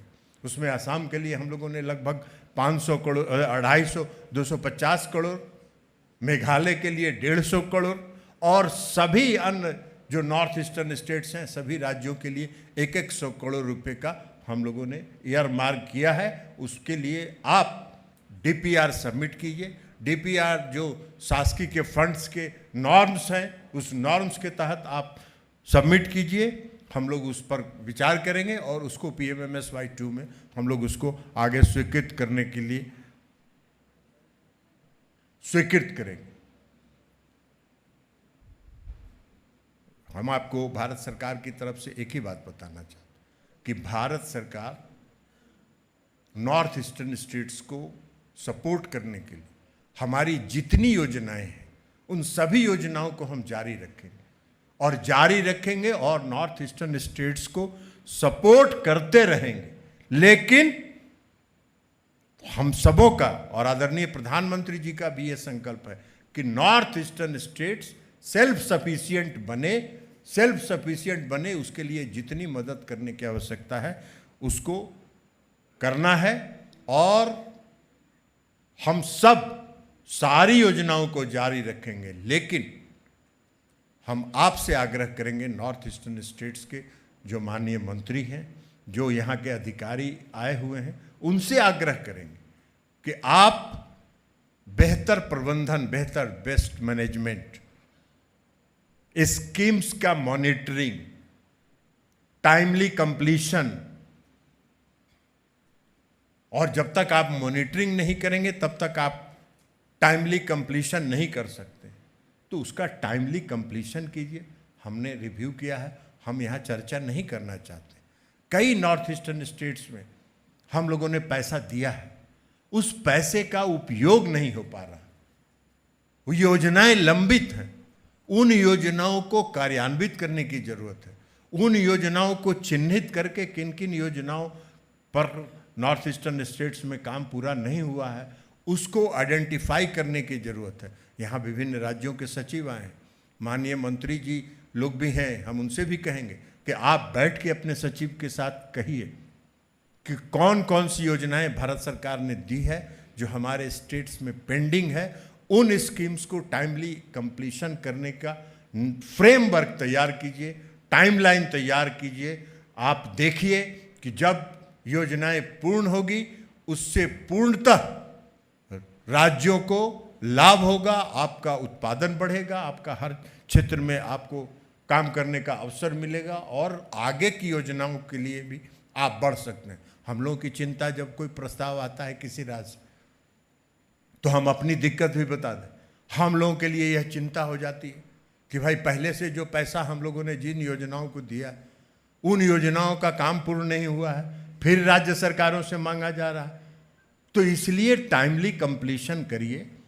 हम आपको एश्योर करते हैं कि भारत सरकार पूरी तौर पर आदरणीय प्रधानमंत्री नरेंद्र मोदी जी के नेतृत्व में पूर्णतः कमिटेड है कि नॉर्थ ईस्टर्न स्टेट्स को जितना हम सेल्फ सफिशिएंट जितना जल्दी बना सके, हम सब लोग आपको सहयोग करने के लिए तैयार हैं।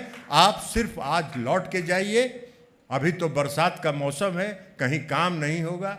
इस बीच में सचिवालय में बैठ के अपने अधिकारियों के साथ जरा लिस्ट मांगिए, और वो अधिकारी आपको लिस्ट नहीं दें, हमको फ़ोन करिए, हम भारत सरकार की तरफ से आपके व्हाट्सएप पर भेज देंगे कि कौन कौन सी योजनाएं आपके यहाँ पेंडिंग है जिसको पूरा करना है। और तब जरा अपने अधिकारियों से पूछिए कि भैया ये योजनाओं बताओ, इन योजनाओं पर काम पूरा क्यों नहीं हुआ है। समय पर कंप्लीशन करिए, कंप्लीट करिए, मॉनिटरिंग करिए, यही आग्रह हम करेंगे। और भारत सरकार की तरफ से हम आपको आश्वस्त करते हैं कि भारत सरकार पूर्णतः नॉर्थ ईस्टर्न स्टेट्स के डेवलपमेंट के लिए कमिटेड है। प्रधानमंत्री नरेंद्र मोदी जी का यह निर्देश भी है और उनका कन्विक्शन है कि हमको नॉर्थ ईस्टर्न स्टेट्स को सेल्फ सफिशिएंट बनाना है। भारत सरकार पूर्ण सहयोग करने के लिए तैयार है।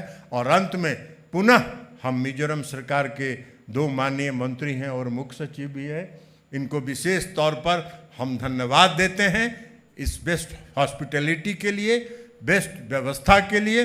हम इनको विशेष तौर पर धन्यवाद देते हुए अपनी बात समाप्त करने के पहले पुनः हम नॉर्थ ईस्टर्न स्टेट्स के राज्यों से कहेंगे कि आप अपने यहाँ काम को आगे बढ़ाइए। भारत सरकार को आपकी योजनाओं में कोई कमी नहीं होने देगी। जितनी योजनाएं आप खोजेंगे उतनी योजनाएं आपको मिलेगी। बहुत बहुत धन्यवाद। आपकी दूरदर्शी विचार, उदारता और उत्साह भरी शब्दों के लिए माननीय श्री राजीव रंजन सिंह जी, हम आपके आभारी हैं। हमें उम्मीद है कि आपके नेतृत्व के आधार भारत की हर कोने में प्रगति होगी। And to conclude the meeting, I request Mr. Vijay Kumar Behera, Chief Executive National Fisheries Development Board, to deliver the vote of thanks. Respected dignitaries on the dais and off the dais, distinguished delegates, ladies and gentlemen. On behalf of the Ministry of Fisheries, Animal Husbandry and Dairying, Government of India, it's my proud privilege to propose the vote of thanks for the Northeast Region Review Meet held today at Aizawl.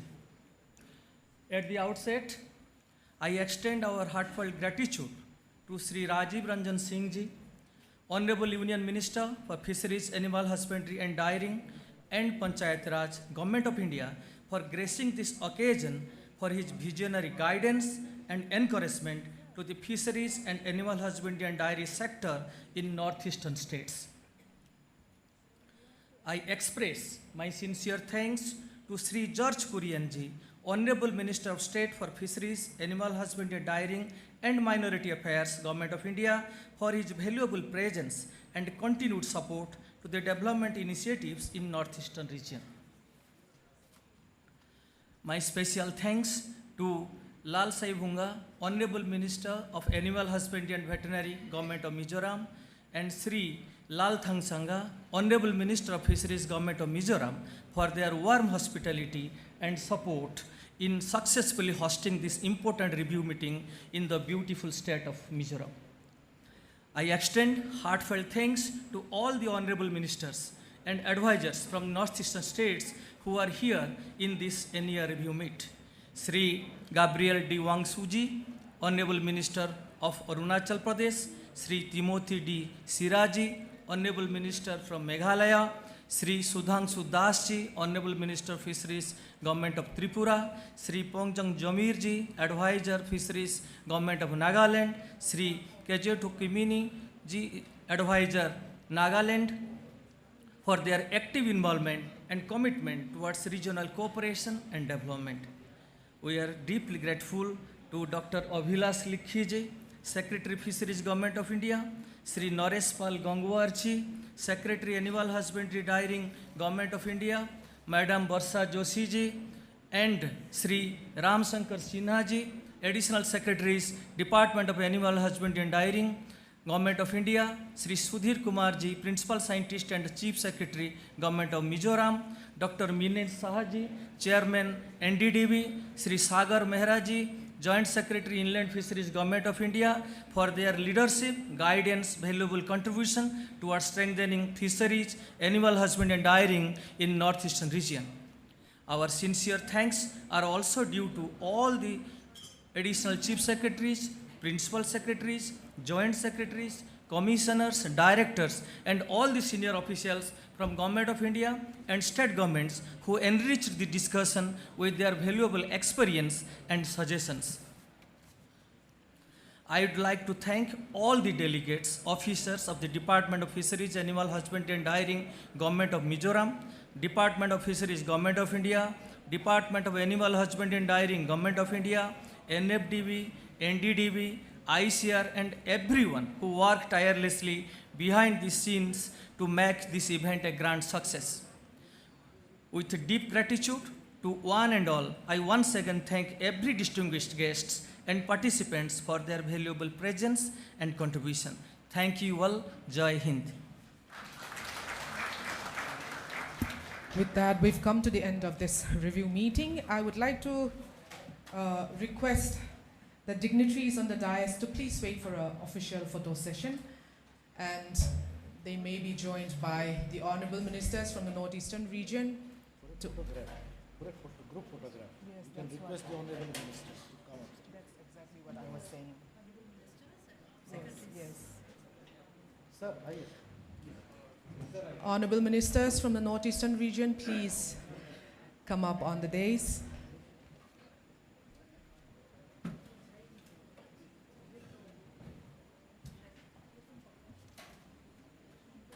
And while everything is being arranged,